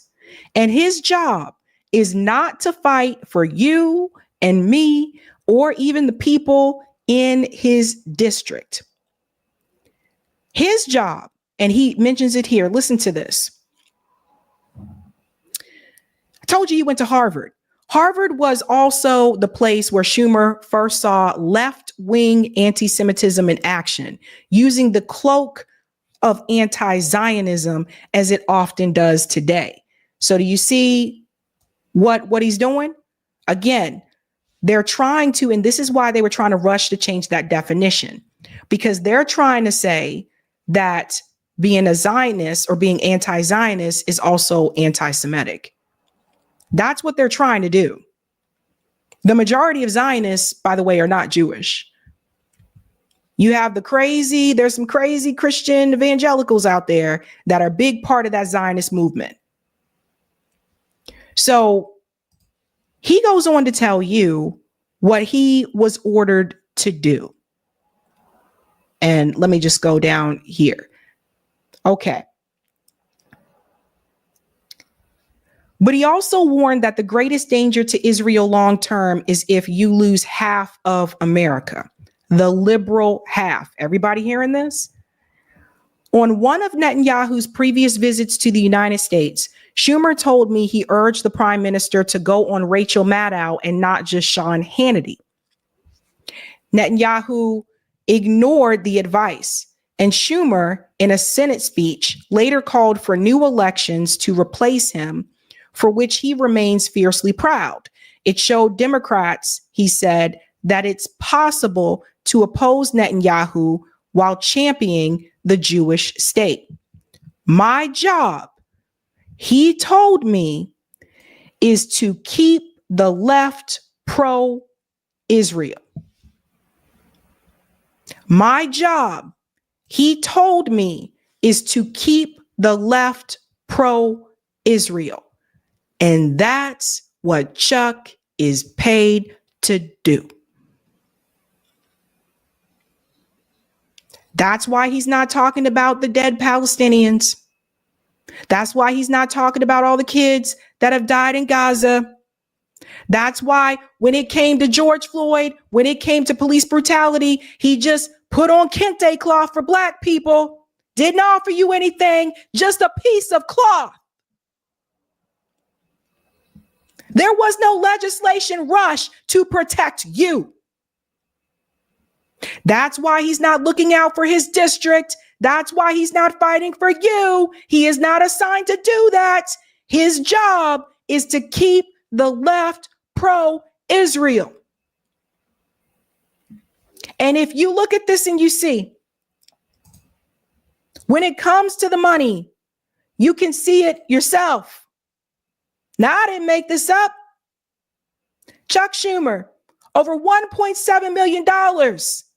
Over $1.7 million from the AIPAC lobby. His job is to keep the left pro-Israel. He is not there to help you. And I'm so sick and tired of people trying to run cover for this man. I'm sick and tired of people saying to support him, the Working Families Party endorsed Chuck Schumer. How are you helping working families if you're there to advocate for Israel instead of people in this country, okay? How are you helping working families?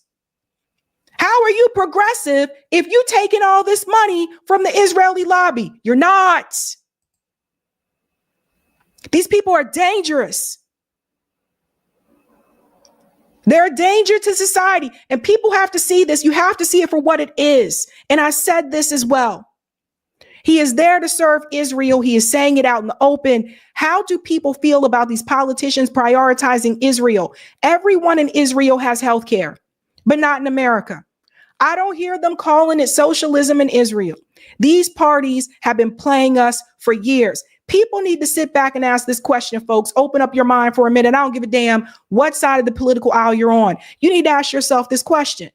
Why is it that in Israel, they have free college, they have universal health care, the U.S. sends $3.8 billion to Israel every year, but when we bring up universal health care in this country, when we bring up free public college for everyone in this country, it's socialism. I don't hear anybody in Israel walking around talking about, oh no, don't give us that health care. It's socialism. Who do you think is helping this? Where do you think all the money's going? Why do you think you got all these homeless vets out on the street? Why do you think the housing crisis continues to be a problem? Why do you think that everything continues to get expensive in this country? Why do you think people are struggling to get by?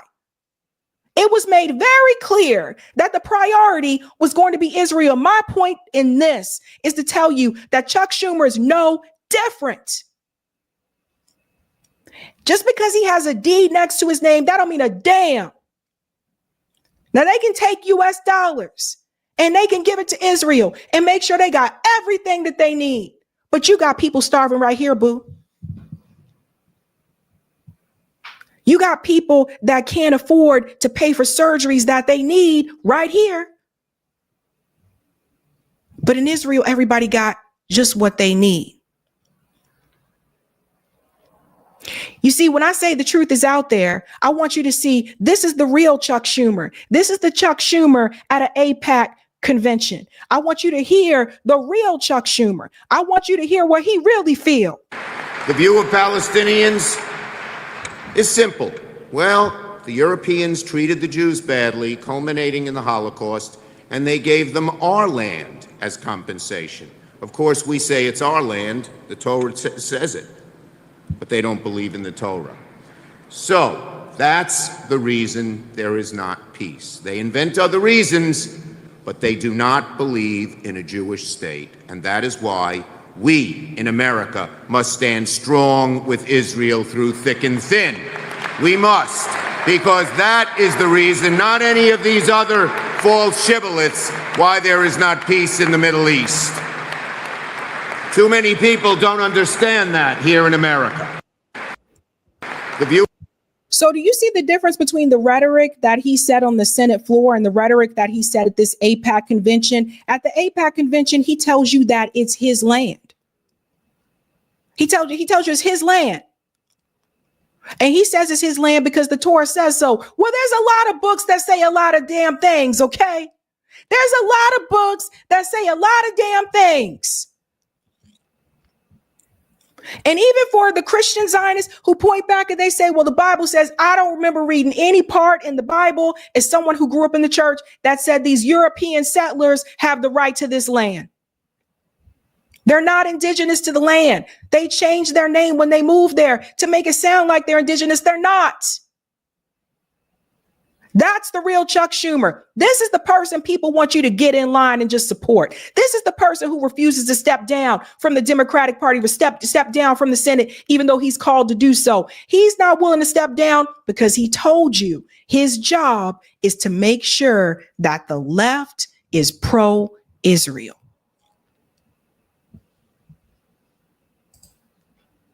Now I'm supposed to sit here and believe that Chuck Schumer's oppressed? Get the fuck out of here, man. Chuck Schumer went to Harvard. Chuck Schumer is doing very, very well.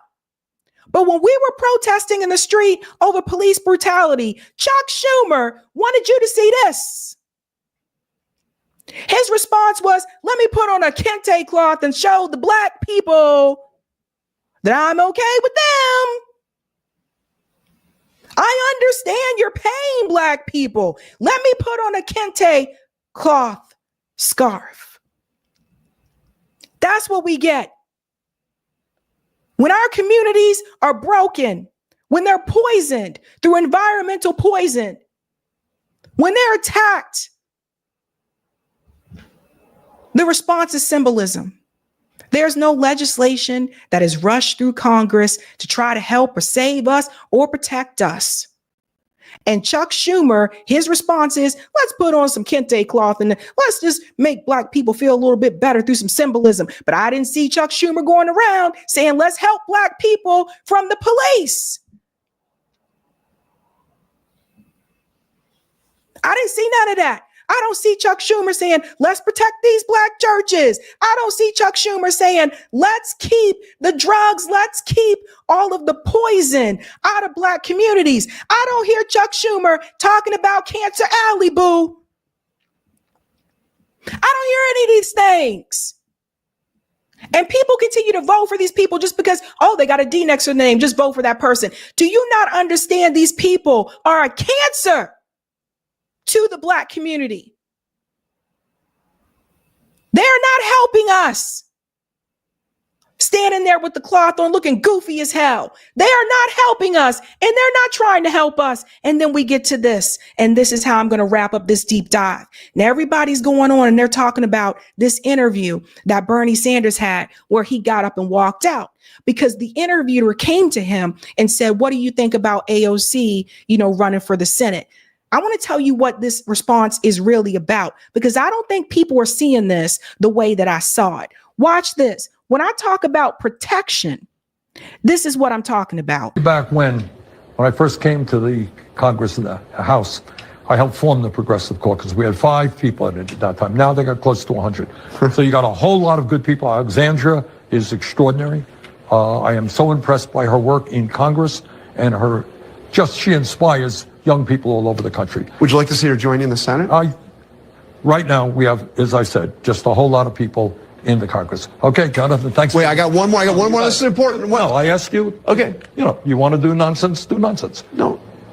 I don't want to talk about inside the Beltway stuff. I got 32,000 people. I was just asking you about AOC because she was out there with you. Fine, but I don't want to talk about this. What was the last question? I was just going to ask you one more question about you. I mean, that's all. I was literally your last. What is your question? Well, I mean, it's easier. So let me tell you how I see this with this Chuck Schumer discussion. Bernie Sanders doesn't want to answer that question about whether or not AOC should run for Chuck Schumer's seat, right? Because that's been in the news for like days. He doesn't want to answer that question. You know why? Because here's where Bernie and Chuck do agree, right? They agree with protecting Israel. Bernie Sanders agrees that, the violence has to stop. We need a permanent ceasefire. Or excuse me, he's not for a permanent ceasefire. He agreed that there should be a temporary ceasefire and that you need to get the humanitarian aid in. Bernie Sanders also pushed for let's stop giving weapons to Israel.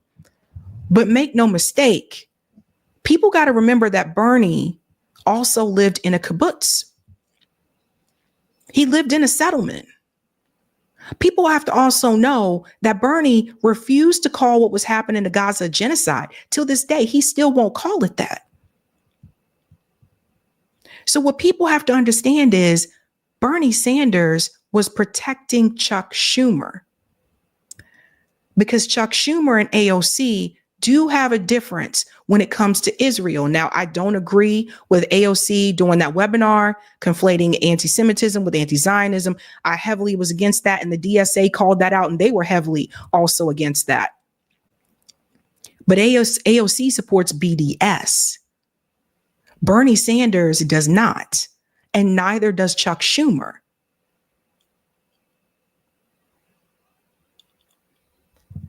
Bernie Sanders, like Chuck Schumer, will call Netanyahu racist and extreme right wing. But Bernie Sanders won't call Israel out for what it is, a racist, supremacist state, just like Chuck Schumer. So he don't want to talk about the possibility of someone who supports BDS to come in there and replace Chuck Schumer because Bernie Sanders wants to protect Chuck Schumer. He's only willing to go so far on Israel. Yes, he's better on Israel with some of these things instead of Chuck, but he's still going to protect Chuck. And for all the people who are saying that, well, he's got another movement going, yada, yada, yada. I'm trying to tell you guys, I do not want you to get your hopes up just to be let down again, because the reality is this: in the end, Israel is going to win, even when it comes to Bernie Sanders. Bernie is not going to go against the state of Israel. He may go against Netanyahu, but he's not going to go against the actual state of Israel. And neither is Chuck Schumer.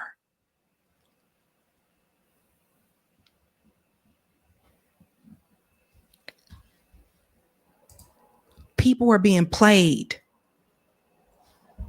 The truth is out there. I showed you what Chuck Schumer really believes when you watch that video of him at the AIPAC convention. That's the real Chuck. He said it's his land. So there you go. And now you know what his real role is.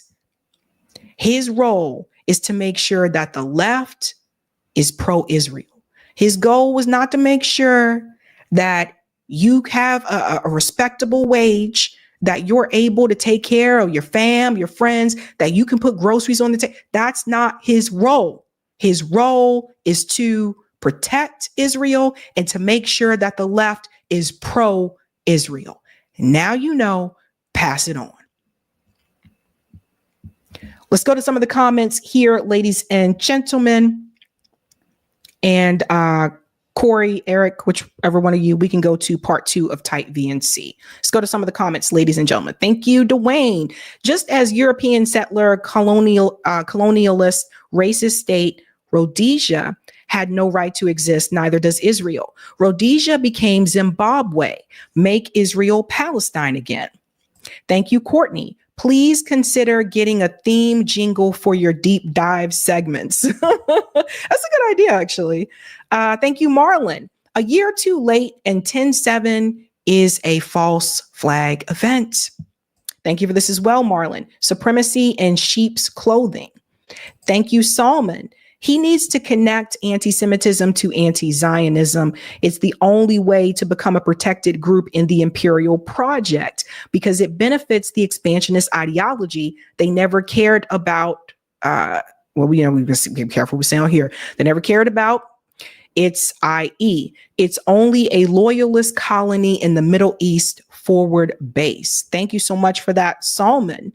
Thank you, Courtney. And that wasn't even real symbolism. Chuck and the Dems gave Black America a reenactment scene from Black Panther. Sharon says, my eyes are open regarding Bernie, big fraud. And thank you, Salman. The sad reality is Black rights or any other ethnicity will not get any support from the federal government because it doesn't benefit the imperialist Western colonial ideology like Israel has. Everybody see this? What I tell you. That's a good point there, Salman. Thank you so much for that. And thank you for the super sticker, Piano Man. Sing us a song, you're the piano man. Thank you. Thank you so much for that. We are dropping names today. Dropping names today.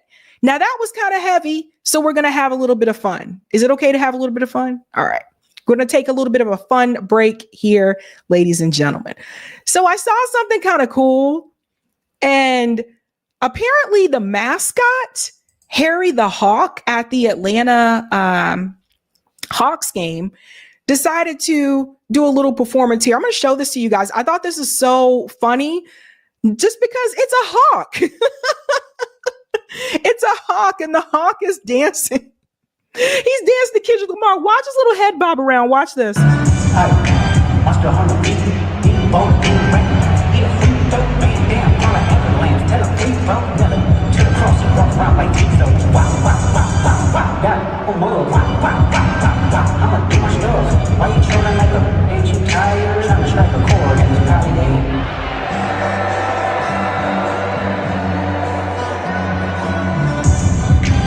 not like us. They not like us. They not like us. They not like us. They not like us. They not like us.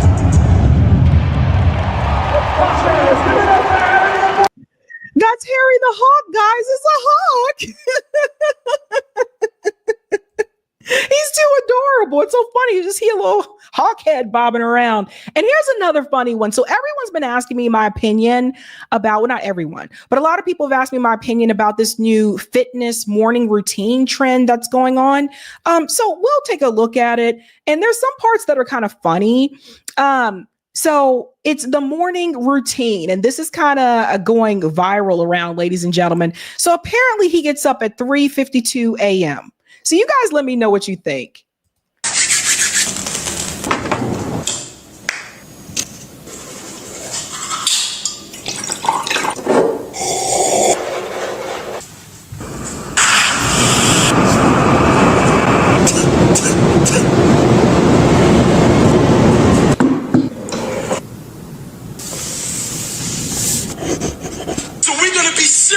About the Lord's business.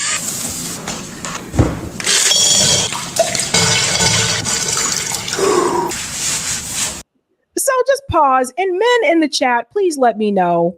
Does anybody do this shit in the morning? Like, just let me know. I don't know. I mean, like, look, I work out too, but for any of the guys watching, do you put your face in a bowl of cold water in the morning? I just want to know. I want to know.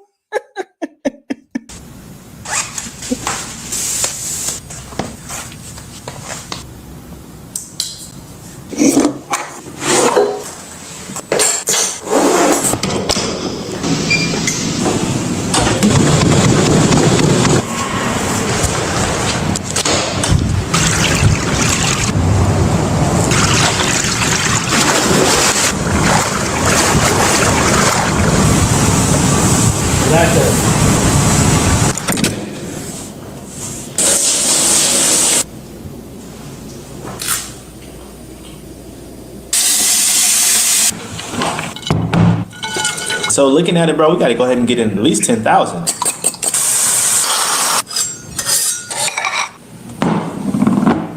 Thank you. Every now and then we got to throw in some funnies, especially if it's heavy story night. But I don't know anyone who does all this. FM said, when does he work? But somebody, I gotta tell you, someone caught something, right? And shout out to the person who caught this. One of the timestamps, the random guy said, bro just spent 4 minutes in mid-air.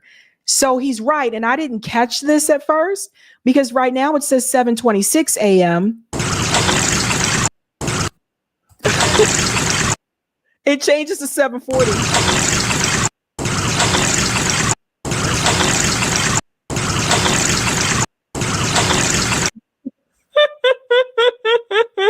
So I don't know. I don't know what the young peeps are out there doing these days. So I just wanted to know, is this what people are up to now? Like, I don't.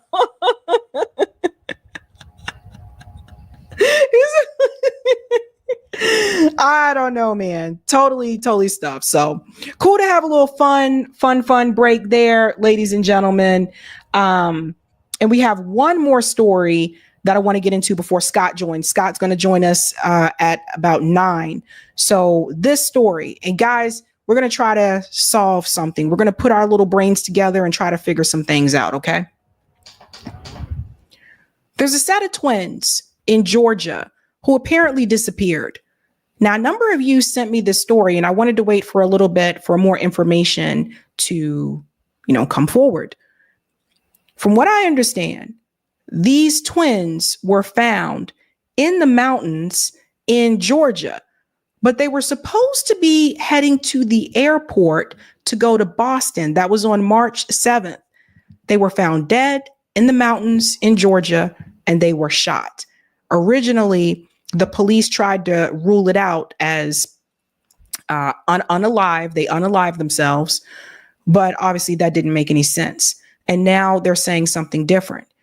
Now it appears that one of the firefighters who took pictures of their bodies when it was at the mountain is also now being arrested. This is a weird story, and we're going to get into this. And I'm going to let's put our spidey senses together and see if we can figure out what we think may have happened to these twins. Tonight, a murder-suicide investigation in Georgia, leaving a distraught family with more questions than answers. We want to know exactly what happened to the twins. Police say twin brothers Khaidir and Nazir Lewis were found dead by hikers on a Georgia mountain earlier this month. The brothers, weeks away from their 20th birthday, each found with gunshot wounds, according to the Georgia Bureau of Investigation, which says their preliminary investigation reveals the deaths to be a murder-suicide. We knew right away that wasn't true. But their relatives rejecting that characterization by police, saying the boys were close and had no history of conflict. They're very protective of each other. I couldn't imagine them hurting each other because I never even seen them get into a fist fight before. Relatives saying the twins had tickets for a 7 a.m. flight on March 7th from Lawrenceville, Georgia to Boston, where they were set to meet friends. Pause.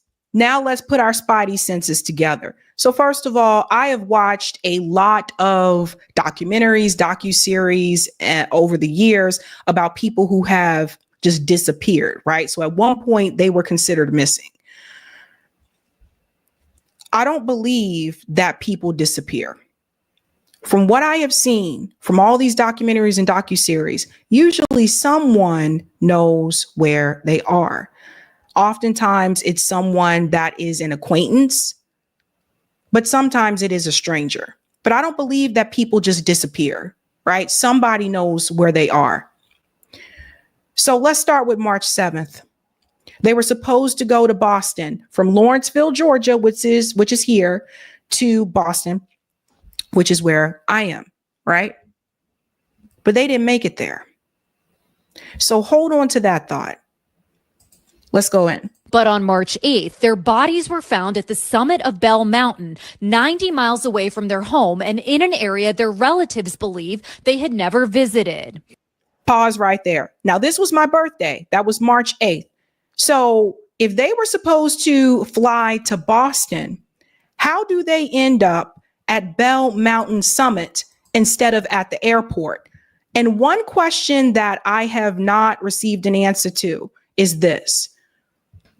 What was the transportation mode from the house to the airport? And we're not even saying they made it to the airport because I don't think that they did. Did they take an Uber? Were they driving themselves? Most people don't. Was a relative dropping them off at the airport? Did they take a taxi? This is really important because we need to know what happened from the time that they left that house. You have to start there. So did anybody pick them up from their house to go to the airport?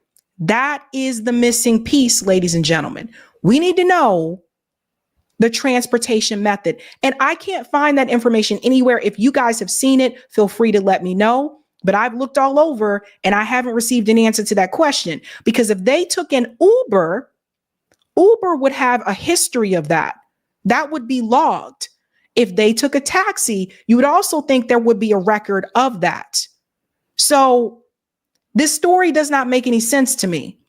If I know you had plane tickets and you're supposed to go to the airport and you're going to Boston, how do you end up in the mountains dead?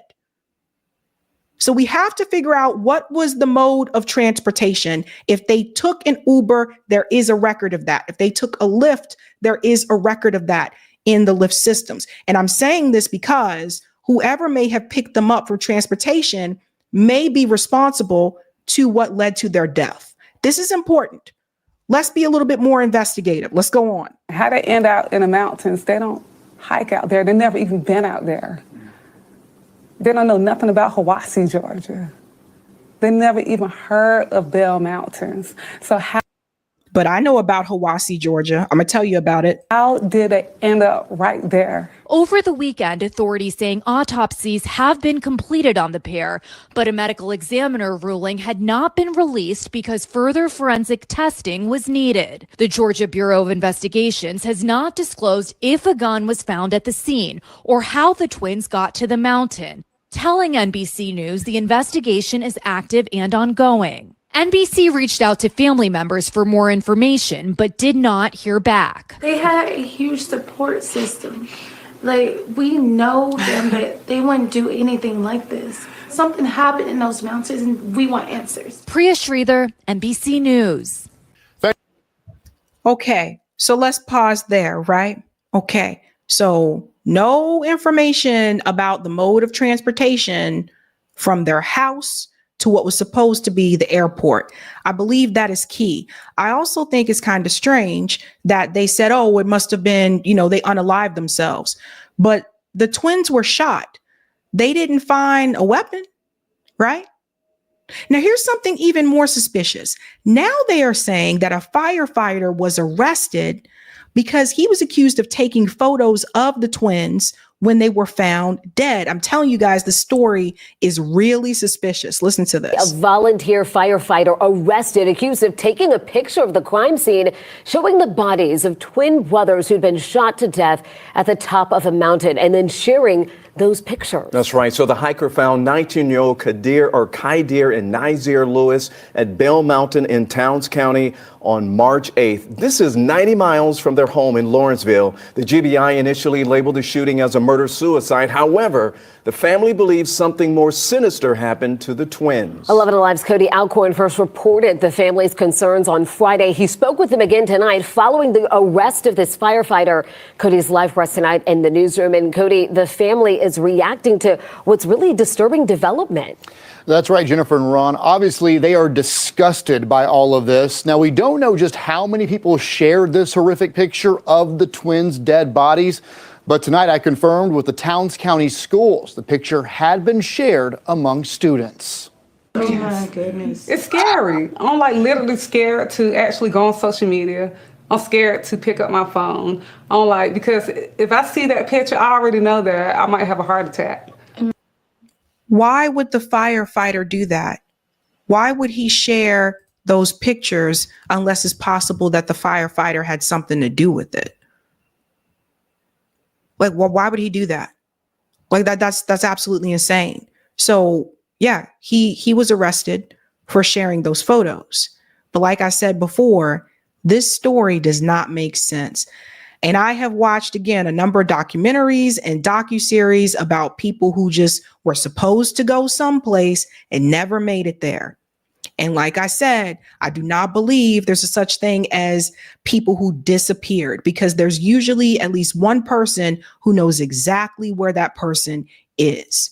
Let's go on a little bit more. Imagine if they mother see that, like, that would really destroy her. She's already going through a lot. This is how the family of Kaidir and Nazir Lewis want to remember the twins. However, now worried knowing crime scene photos showing the 19-year-old's bodies with a gunshot wound have been shared outside of law enforcement. It's very disrespectful to this family.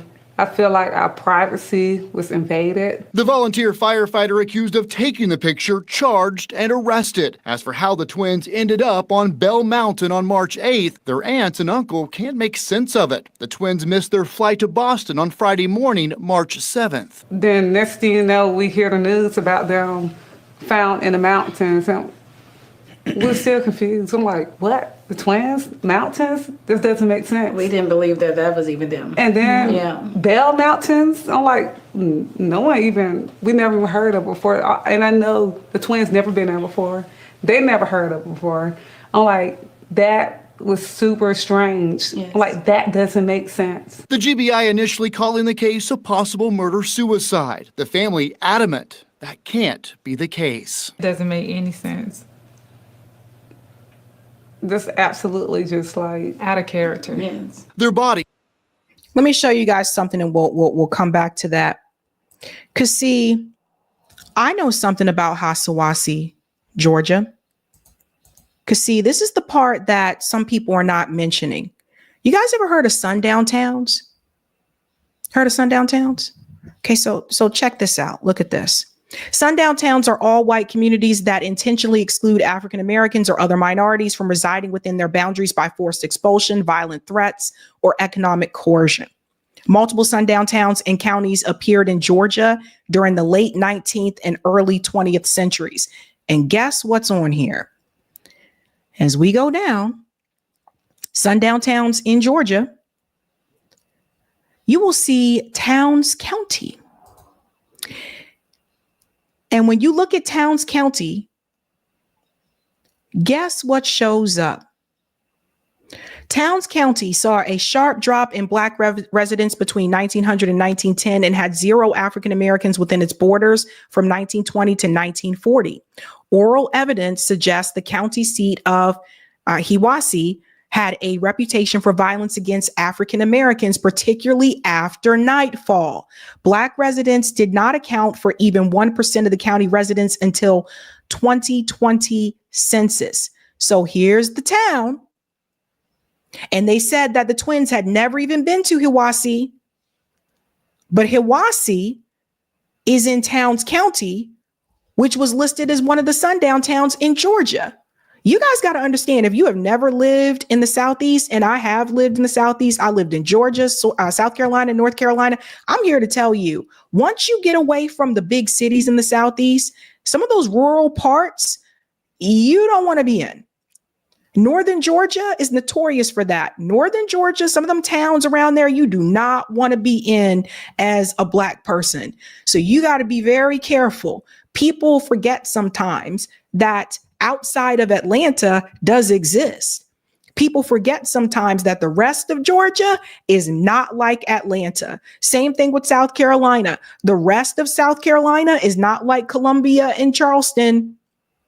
You have to be very careful. And so I find it interesting that they were found there.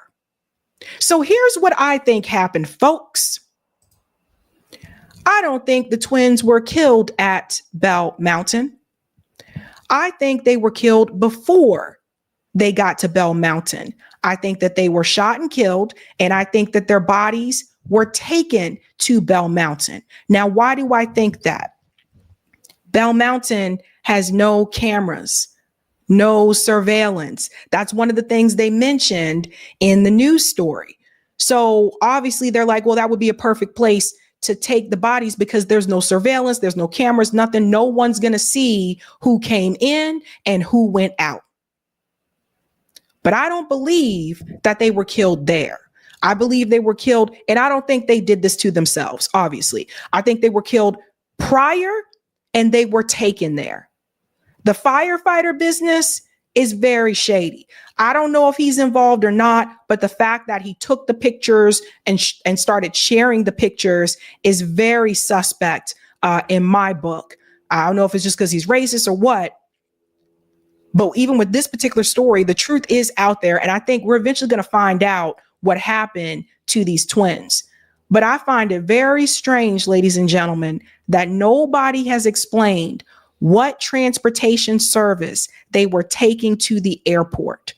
Obviously, when you go to the airport, there is going to be a record of that. The moment you check in through those gates, there's going to be a record. There's also cameras that you were there. They didn't make it there. That's what I'm trying to tell you guys. They didn't make it to no airport. So they ended up in this sundown town. I think they were taken there. I want to know what the transportation was. I want to know who picked them up from the house. If someone picked them up, I want to know if it was someone that they knew. It's not uncommon for people to get a family member or a friend or an acquaintance to drop them off at the airport. I want to know why no one is talking about who picked them up from the house. And that to me is very suspect, very suspect. I don't know, you guys. Guys, you have to be very careful out there. And I've tried to warn people about these things. But of all these types of stories that I've watched before where people just didn't arrive to the place that they were supposed to go to, this particular story to me is very, very strange. And even with the family that was sitting there, when they were talking about it, the family, to me, it almost seemed like they weren't really sure who picked them up from the house. Maybe they don't know. I don't know. But this is a strange story. It's a mystery, and hopefully more information will come out. But I do not believe that they made it to the airport. And I think we need to look into the transportation services. All right. I think Scott Ritter. Scott, you are here. Hello. Okay, Scott, I'm ready whenever you are. Just give me a thumbs up. Okay, great. All right, guys, welcome back to the show. You've seen him here before. Scott Ritter. Welcome back, Scott. What's going on? Why are you surprised that I was on time? People aren't usually on time. People aren't usually on time. I'm doing well, thank you. Yourself? Doing good, doing good. It's been a lot of news that we've been kind of going through. But for those who are not aware, if you've never seen Scott here, Scott is was a former UN Special Weapons Inspector. So, Scott, the first thing I want to ask you about with Russia, there was this announcement from the EU, and they said the EU wants to arm itself for a possible major war in Europe. And from what I read about this, it goes on to say, according to the European Commission, the EU must immediately prepare for the real possibility of a large-scale war with Russia. And it almost kind of sounds like they do not want to depend on the West anymore. They want to arm themselves. Why do you think they think this is a good idea? Well, I don't know. I mean, because it's not a good idea. So it's impossible really to,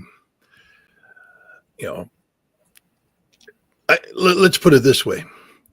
Europe has been beholden to the United States for nearly 8 decades now. Since the end of the Second World War, the United States has been the big brother. NATO was a vehicle for America to maintain a permanent military presence in Europe, ostensibly to serve as a shield against the Soviet Union during the Cold War, and then later to continue to assert American hegemony over Europe, to transform NATO into not something more than a transatlantic defensive alliance, but into a vehicle of global military domination. If you take a look at, what NATO's been talking about, moving to the Pacific, it's always curious how a North Atlantic Treaty Organization justifies a Pacific mission, but, that's what NATO is doing. I remember in there was a period of time, I attended a conference in Abu Dhabi, hosted by NATO, about a NATO mission to the Persian Gulf, NATO setting up permanent military facilities in the Persian Gulf for a NATO presence to expand into the Persian Gulf. NATO has, talked about dominating North Africa. NATO has become an expansive tool because what NATO was an extension of American foreign policy and national security policy. And during this entire transformation, you have European political and economic elites that are profiting from this. Their entire careers are built upon rubber stamping this American vision of using NATO as the enforcement arm of the rules-based international order. This is the straight up Biden administration nonsense. When the Biden administration published a national security strategy document that said it is that the purpose of the United States, the foremost purpose, is to defend the rules-based international order. I always thought it was, to defend democracy or to defend freedom, but apparently it's the rules-based international order. And these people that we see, the Ursula von der Leyens and others, they are the European bureaucratic class. These are the people who the rules-based international order has given birth to. And so now, having come into power, they are threatened by a Trump administration that is saying, we're not playing this game anymore. I mean, Donald Trump literally ran on a platform that said that the rules-based international order is the greatest threat to international peace and security. When Donald Trump spoke last September and said that the number one threat to America in the world is America itself because of the rules-based international order, all these Europeans stood up and went, wait a minute, that's us. And again, I just want to remind people, it wasn't just a throwaway comment that J.D. Vance made to Zelensky in the White House the other day, where he said, you you campaigned against us. Yes, he did. And so did all of Europe. People need to understand that. I don't care if you hate Donald Trump, feel free, get in line. I don't care how you feel about that. Understand that American elections, you remember when they accused Donald Trump of being Russia, that Russia was tipping the scale on that? That all turned out to be a lie, by the way. You know what's in a lie? Europe tipping the scale on behalf of Joe Biden and Kamala Harris. That's what they did. And then because they didn't want Trump to be president, because they are afraid of Trump, because Trump is threatening to shake everything up. And then once Trump got elected, I just want to remind people, it's Europe that worked with the Biden administration, you know, the administration that lost the election, that's outgoing, to be replaced by an administration that won a mandate, maybe not as big as Trump says, but it's still a mandate to govern nonetheless, of change. And they worked with Biden to Trump-proof. Trump-proof are the words they used, American policy in Europe, so that Donald Trump would not have any latitude to maneuver vis-a-vis Russia stopping the war in Ukraine. Now, they failed on this, but now Trump comes in. These are three-time losers. These are people who are part of a rules-based international order that is on its way out, for the better, I think, of the world. These are people who tried to tip the scale against Donald Trump. And again, Donald Trump is a thin-skinned, narcissistic egomaniac who is vindictive as hell. I mean, if you poke Donald Trump in the eye, you're getting poked back. I'm not saying that's right. I'm saying that's a fact. And they tried to steal the election from him, and then they tried to tie his hands. And now Donald Trump is taking action. Europe is in a panic. And now, why are they doing what they're doing? Well, you know, this isn't their first rodeo with Donald Trump. Remember 2016? Oh, yes, he won an election back then, too, that nobody thought he was going to win. And he ran on a campaign that said he's going to tie up NATO and he's going to do all this kind of stuff. What they did back then was to conspire with a Democratic-controlled Congress, to conspire with the deep state to tie up Donald Trump, to bind him, to prevent him from doing anything crazy while they just rode him out for 4 years. And then Biden came in and everybody was happy. Biden came in and said, you know, we have a sacred trust to Europe. Those are words that those European power elites love to hear. A sacred duty for Americans to die for Europe. Well, Trump isn't going to let Americans die for Europe. And now the Europeans are trying to play the same game. They are trying to create a situation to complicate, to disrupt Trump's policy prerogatives, and ride him out for 4 years in hopes that somehow in 2 years, the Democrats can reestablish some sort of control over Congress so they can further tie their hands. Because if they don't tie Donald Trump's hands up policy-wise, it's over for them. Sabby, they can't afford to do what they're saying they're going to try to do. I mean, all this talk. And I was wondering that. I was like, how are they going to afford it? But whatever. 800 billion euro is what they're talking about. First of all, I can guarantee you that by the time, if they were serious about doing this, this is going to end up costing them about 3.2 trillion euro, and they're still not going to be able to do it. You know, let's just put this in a proper perspective. NATO, the military arm of NATO, is atrophied muscle. It's not out of shape muscle. It's atrophied muscle. It's equivalent. Let's say you have a home. Let's say you want to buy a home, or you own a home. I own a home. It's 50 years old. It needs some help. It really does. So if you view NATO as a 80-year-old home that just basically you need to go get a home equity loan.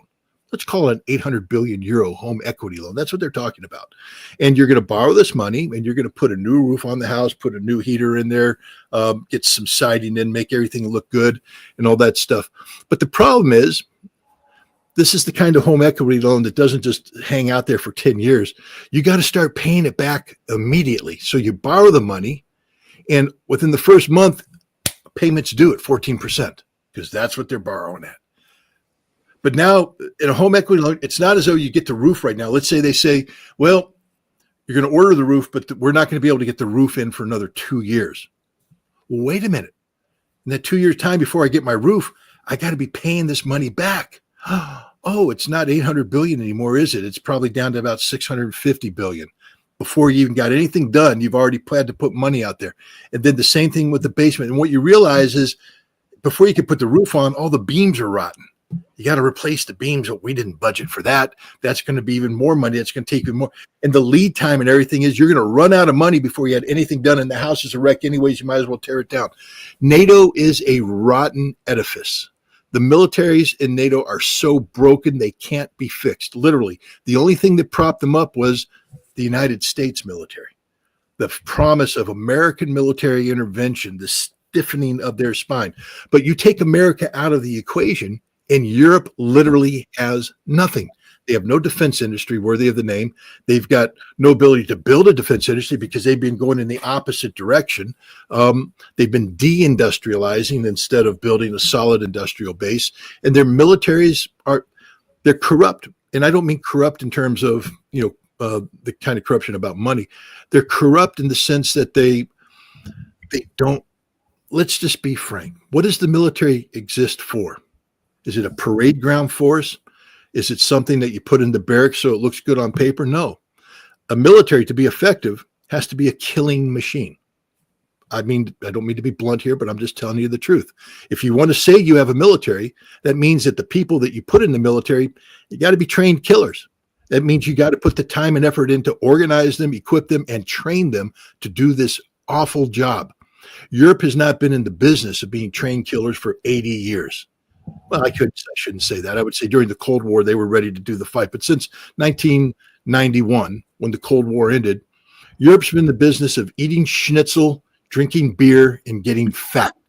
They don't fight, and they don't know how to fight. They don't know what fighting is. And if they ever went into combat, they would all die.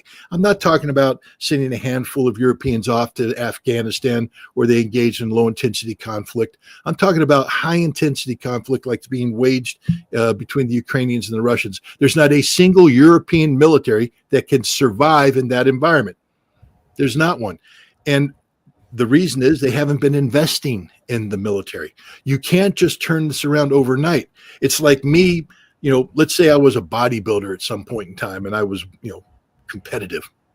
Trust me, that never happened. But then I went on the couch for a long time. And all I did is eat Doritos and, drink, high fructose corn syrup infused soda pop. And my only exercise was getting up from the couch to the refrigerator and back to the couch. And then about 40 years later, I say, I want to go box or I want to go lift. I'm going to go to the gym for 1 week and get it done. What do you think the odds of that happening are? What do you think the odds of me getting the decrepit body in shape at all? It's going to be hard work. That's what Europe is. They've been on the couch for so long. They don't know how to do anything. They can't even open the door to the gym, let alone get in the gym and lift. The British right now are talking thank goodness for the British military, because Starmer, the prime minister, has been saying, we're going to be the lead. We're going to put boots on the ground. We're going to have planes in the air. We're going to do this. We're going to do that. We're going to do this and that, do this, do that, do this, that. And the military went, we can't do any of that. At least the British military is honest. If you took the entire British military and put them in, a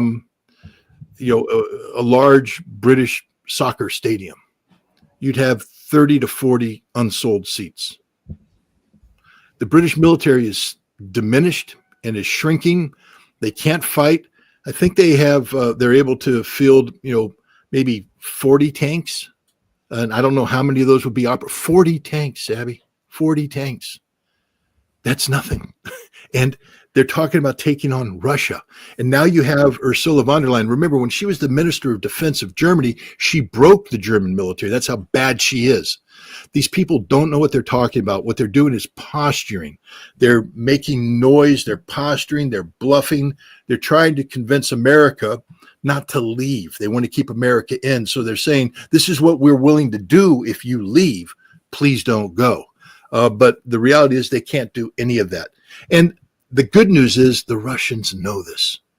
The only thing that bothers the Russians is when the French start talking about flexing their nuclear muscles.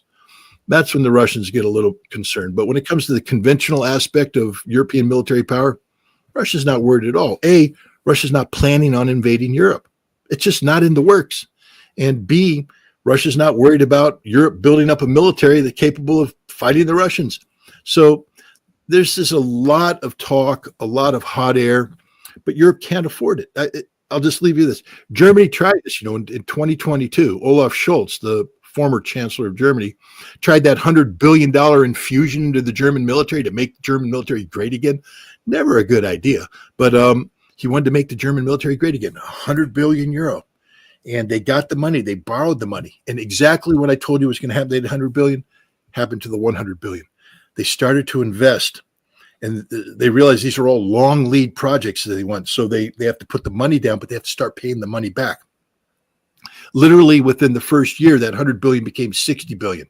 Then it turned into 40 billion. Then they ran out of money and nothing was done. Last year, the German defense minister, Pistorius, went to the parliament and said, I need you to increase the defense budget so we can keep this going. And they went, nah, you're getting 1.7%. I think inflation was like 2.3%. What does that mean? That means that the German military, instead of growing as the 100 billion euros was supposed to do, shrunk because they didn't have enough money. They only had enough money. They couldn't keep ahead of inflation. So the Germans, instead of growing the military, had to cut it back further. So that 100 billion euro that they invested to grow their military made their military smaller, weaker, worse. If they spend this 800 billion, if they budget for this, what I can guarantee is this: the European militaries, the collective military, will be weaker, smaller, and Europe will be bankrupt even further. This is the dumbest thing Europe's ever thought of doing. Interesting. Yeah, when I saw that, I was just like, where are you going to get the money to do that? But whatever, okay. They borrow it from themselves. Yeah, it's just that would just be insane. But I want to pivot to I'm sure you heard about what happened to the two journalists. I want to show this to everybody here. Another thing that happened over the weekend, there were two journalists that were killed in Israel, and shows to everybody. Developments out of Gaza today, where two Palestinian journalists, Mohammed Mansour and Hussein Shabbat, were killed by the Israelis. Last year, 124 journalists were killed around the world, 2/3 of them inside Gaza. Bill? More to come. Unfortunately, Trey Yinks, thank you. Live until. Right. So for those who are not aware, I did see the segment earlier this morning that Ryan Grimm covered about those two journalists that were killed in Gaza. Apparently, I guess Ryan may have known one of them as like a work colleague. But it's very apparent what is continuing to happen in Gaza, which I did not expect there to be like real peace. Like I knew, we talked about this before, that the ceasefire was like a temporary thing, etc. But there have been over 600 people now that have been killed in Gaza since Israel broke the ceasefire recently. Last time that you were here, you said that Trump was playing a different game, and you didn't think that it didn't sound like you were thinking that it was going to go in this direction, but the money that Donald Trump took for his campaign says the exact opposite. So it's like, now we're seeing, obviously, once again, Israel is still killing people in Gaza. Again, a lot of civilians, a lot of children, and they're back to targeting journalists. One of the things that they said on Breaking Points this morning is that those particular journalists were targeted. It wasn't that, I want people to understand that it wasn't that they just happened to be in the wrong place at the wrong time. They were directly targeted. So I'm curious to hear, what is your opinion about that now? What do you mean? What is my opinion? I condemn the murder of journalists. Clearly, truth is not the friend of Israel or the friend of the United States. Remember, whatever Israel is doing in Gaza is a policy that's been greenlit by the United States, supported by the United States. I don't understand what Trump is doing here. I take a look at his Russia policy and I see a man who is dedicated to bringing about peace, and therefore I take him seriously, or I took him serious. I took him at face value when I extended that embrace of peace and peaceful outcomes to the Middle East. And why not? He sent Steve Witkoff in there and got a ceasefire when Biden was unable to get a ceasefire. And so I was, convinced that he was promoting peace. This seems to have gone off the grid. Not only is Israel doing whatever the hell they want to do in Gaza, which is the equivalent, basically continuing their genocidal policies of the past, and it is genocide. And one of the reasons why they kill journalists who are on the ground in Gaza is because they would deny the rest of the world access to accurate reporting about the crimes that are being committed on a daily basis by the Israelis. But then he goes off and he doubles down. Remember, Donald Trump in 2019 said that he condemned people for getting us involved in endless wars in the Middle East and wars that take American treasure and cost American lives. And then he gets us involved in a shooting war in Yemen, where we have American bombers flying multiple sorties over Yemen every day, killing hundreds of Yemeni civilians, many of them children, bombing hospitals, doing to Yemen what Israel does to Gaza. So that's not a man of peace. And now we're being told that he's dispatched a number of B-2 bombers and tankers to Diego Garcia to begin an air campaign, at least threatening to be an air campaign against Iran. Literally going to get us involved in that war that he claimed that he didn't want us to get in. I thought when Donald Trump posted on his social media the video clips of Jeffrey Sachs condemning Benjamin Netanyahu for getting America tied down in wars in Iraq and elsewhere, that was Donald Trump's way of saying, I'm not going to make that same mistake. But it looks like he's making that same mistake. I had thought that maybe if he had surrounded himself with Zionists, that it was sort of a take on The Godfather, keep your enemies your friends close, but your enemies closer. But no, it turns out that the Zionists are calling the shots on Middle East policy. And, I was wrong. What can I say? The facts speak for themselves. I was hopeful. I wanted to believe that Trump was serious about giving peace a chance. But actions speak louder than words. And right now we have American aircraft bombing Yemeni civilians. We have more aircraft massing. He sent a threatening letter to the Iranian leadership that foreclosed any opportunity or any potential of direct negotiations between the United States and Iran. And unless there's some, big game being played here, that, in the end, he pulls a rabbit out of the hat or something like that, it looks like we're headed for a major Middle Eastern conflict. And the one that Donald Trump said he campaigned on, saying he didn't want to get involved in. Well, I'm glad that you admit that, Scott, because I think, well, just say, I don't admit anything. See, I'm an analyst, Sabrina.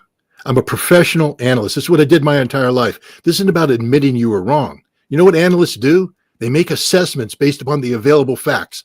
When I made the facts to you last time, we weren't bombing Yemen. When I made the facts to you last time, we didn't have airplanes, gathering in Diego Garcia. What I do and what I did for a living, remember, I used to brief, the White House, Secretary Generals, Commanders in Chief. I wasn't some amateur. What you do, though, is things happen. You brief based upon the situation, and then data comes in, and you look at the data and you go, hey, things have changed. It's not that I was wrong. I mean, I was wrong in my prediction. Predictive analysis is always a tricky game. It's like being a weatherman. You don't know exactly what the weather's going to do. But I'm not going to sit here and play the game that I was wrong. I was right at the time. I was right at the time because we weren't at war. I was right at the time because he did have a policy that said he wanted peace. I put certain emphasis on certain things, but, analysts always have to reassess situations, and the good analysts do so without fear. But what I don't want to do is open the door for people going, Scott Ritter was wrong. Now, I'll tell you what, why don't you come and do this for a while? All you people out there to take the cheap shots, go to the White House and see how you stand up giving predictive analysis to the Situation Room. Stand in front of that audience and do. I've done it twice. All right, guys, this is what happens. Things happen. What you have to do is call it as you see it. And right now I'm calling it as I see it. We may find out that Donald Trump isn't going to bomb Iran. And now we have to come around. And when that happens, I have to, you brief me on your show. I'll say, looks like Donald Trump didn't bomb Iran. So now what is the game? And then you have to do that all over again. It's not a mark of shame to get it wrong. It's a mark of shame not to absorb the new information and put out. And anybody can sit there and say, oh, I knew this was, then God, do the job. Don't rely on me. If you can do this, if you've got the crystal ball, then you come out and do this for a living. All right? It's a tough thing to do. But no, I'm not going to sit here and say, oh, I was wrong. And I don't apologize for anything. I gave you honest assessment then, and I'm giving you honest assessment now. And that's just the way it goes.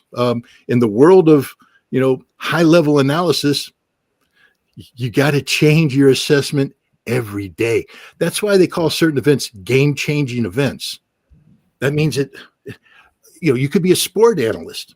I think the Patriots are going to do great this year. And they are. They're moving. Tom Brady breaks his leg. I don't think the Patriots are going to do as well as I thought they were going to do. Why? There was a game-changing event. Tom Brady broke his leg. Oh, so you had to change things. Do you admit you were wrong? No. When I made my initial assessment, Tom Brady's leg wasn't broken. But now it is broken. It's, and I don't mean to come off on you. I'm not picking on you. It's just, I'm fed up with, the long-range snipers from, the people in the cheap seats who thinks that this is an easy thing to do. Give it a shot. Try it. Are you talking about social media? Oh, I hate social media with a passion right now.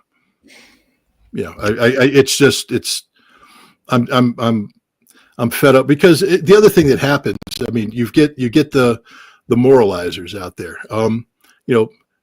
For instance, I'll say Iran is a signatory to the Nuclear Nonproliferation Treaty. Statement of fact. Iran is obliged under the Nuclear Nonproliferation Treaty not to have nuclear weapons. Statement of fact. Iran has behaved in a way which has caused concern for the International Atomic Energy Agency about its nuclear program. Statement of fact. And if Iran does produce nuclear weapons, it would, by definition, constitute a threat to international peace and security. Statement of fact. That the Security Council of the United Nations, statement of fact, might authorize military force to be used against it. And if I say all that, they go, Scott, no, Iran has a moral right to have nuclear weapons. Well, you know what happens when you say that? You just disinvited yourself from any real world table where this issue could be resolved.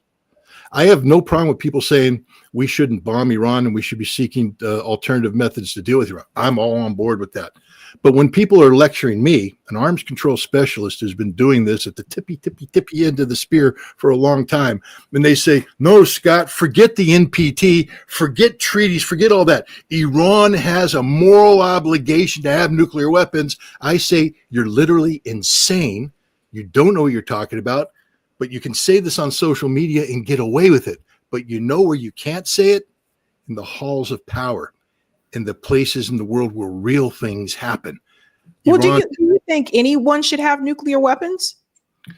I think that when the Nuclear Nonproliferation Treaty was signed, there were 5 declared nuclear weapon states. So they are allowed to have nuclear weapons, but they also agreed as part of the NPT to work towards getting rid of these weapons. That is their moral obligation to build a nuclear-free world. So I believe there are nations that are legally permitted to have nuclear weapons, and I also believe that these nations have a moral duty to live up to the promises that were made when the NPT was signed to get rid of nuclear weapons. But since that time, we've seen the proliferation of nuclear weapons, and we've gone from the 5 original members who were the 5 permanent members of the Security Council, and we've added India, Pakistan, North Korea has been brought in, Israel has been brought in. They're not a signatory, neither is North Korea anymore. It's become a very complicated situation, and what I don't want to do is to see it become even more complicated. What I'd like to do is to see a situation where we can wrap our hands around this and begin the process of nuclear disarmament, creating a denuclearized world. That's responsible talk. But there's people out there saying, no. I mean, the other one I like is everybody should have nuclear weapons. Again, you're not going to get, this may fly on social media where you have a bunch of ill-informed, well-meaning people who are saying all this. I can guarantee you that's never spoken where real decisions are made. And that's the problem with social media, is that it exists in an environment where no real decisions are made. It's a free flow, which is fine. I think it's great to have the free flow of information, but to pretend that you Your voice matters when you say Iran should have nuclear weapons. Not even Iran will agree with you on this one. And I can certainly tell you that the rest of the world would never agree with this. But that's the problem with social media, is that you get just a lot of unrealistic moralizing from people who, frankly speaking, don't have the resume that that would normally allow them to be present to make such a case. But social media, anybody can become the expert of the day, and that's what happens. They all become experts of the day. I don't think you should have to have a resume, but I will say that I don't agree with nuclear weapons at all. I don't think any country should have nuclear weapons. I'm on board with you. I'm a big global zero guy. I believe that all nuclear weapons. But now the question I have for you, Sabrina, is how do we get there? How do we get from where we are today to there? There has to be a demand from the powers that be to de-arm. Right, but how do we create the confidence? For instance, when you're the Russians and you have this nuclear arsenal, and the United States has been saying for the last several decades that together with NATO, we're seeking the strategic defeat of Russia, and the only thing that prevents them from acting on that decisively is Russia's nuclear deterrence. And so now you're the Russians, and Sabrina and Scott are going, you got to get rid of the nuclear weapons. And they're going, that ain't going to happen. How about the Chinese? They wake up one morning and found out that America is getting ready, prepared to launch a nuclear preemptive attack regarding Taiwan. The Chinese go, that's not a good thing. We're going to modernize our nuclear force. We're going to make it complicated, build silos, put things in the ground. So they just expanded it, and now they've created genuine nuclear deterrence. And now Sabrina and Scott go, but you got to get rid of your nuclear weapons. And they're going to go, that ain't going to happen. North Korea is going to go, hey, let me mention two names to you, Saddam Hussein and Muammar Gaddafi. And there's a reason why Kim Jong-un ain't going to give up his nuclear weapons, because regime change is the American policy. You see, we live in a real world. And while I agree that we should be getting rid of these, how do we get there is the question. And the best way to get there is not to allow anybody else to build nuclear weapons capability, which is why I'm adamantly drawing the line at, with Iran. Because the second you say, well, it's okay for Iran to have it, then Saudi Arabia is going to want them. Turkey may want them.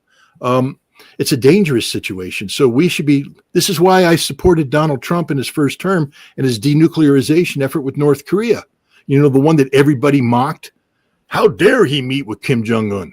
Well, my God, how do you expect North Korea to get rid of their nuclear weapons if you don't have these meetings and build confidence, trust, so that they can believe that they will be safeguarded if they get rid of these weapons? We have to start talking about how we build a universe in America, in the world, where people can be comfortable getting rid of nuclear weapons. But that can't happen when you have a screaming mass of people out there saying, no, the global South must create their own nuclear deterrence against the imperialist forces of the United States. Well, Sabrina, if that's their thinking, we're never going to get rid of nuclear weapons, because all we're going to see is proliferation. And then one day they're going to be used. And chain reaction, we all die.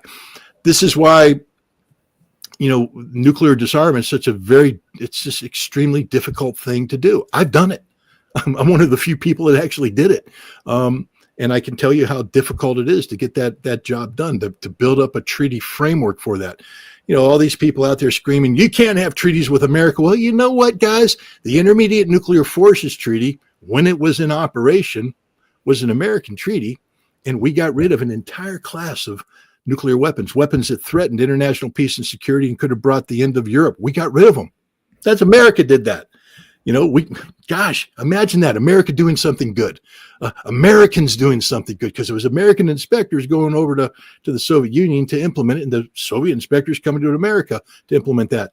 We are capable of doing good things. And I'd like to believe that we could do good things again in the future.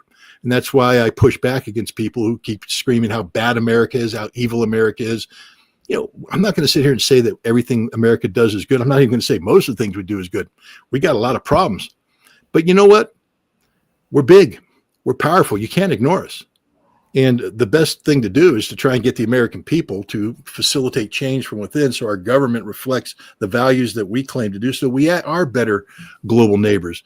But I don't know how you feel about this, but I'd like to believe that Americans can solve the problems of America, and we don't need all the others in the world trying to chop us down while we're doing it, because it's difficult to try and solve the many problems we face. Having people come at and try and take your knees out. So yeah, I push back against anybody that pushes up against America, because I believe that America is the most powerful nation on the planet today, and we have the greatest capacity to do good if we just give ourselves a chance to do that. And I'm not going to sit back idly while people try to diminish America. I know our history. I know our history very well, and I'm not proud of our history. We've done many things wrong, but like I said, I'm a living example of a time when we did things right.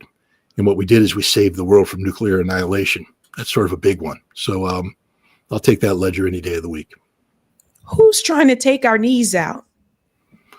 Again, you get you get the voices from the global South. I'm not going to empower them by naming them here on your show, but there's a number of people out there that promote anti-imperialism. Okay, I'm all for that. But anti-imperialism means anti-Americanism.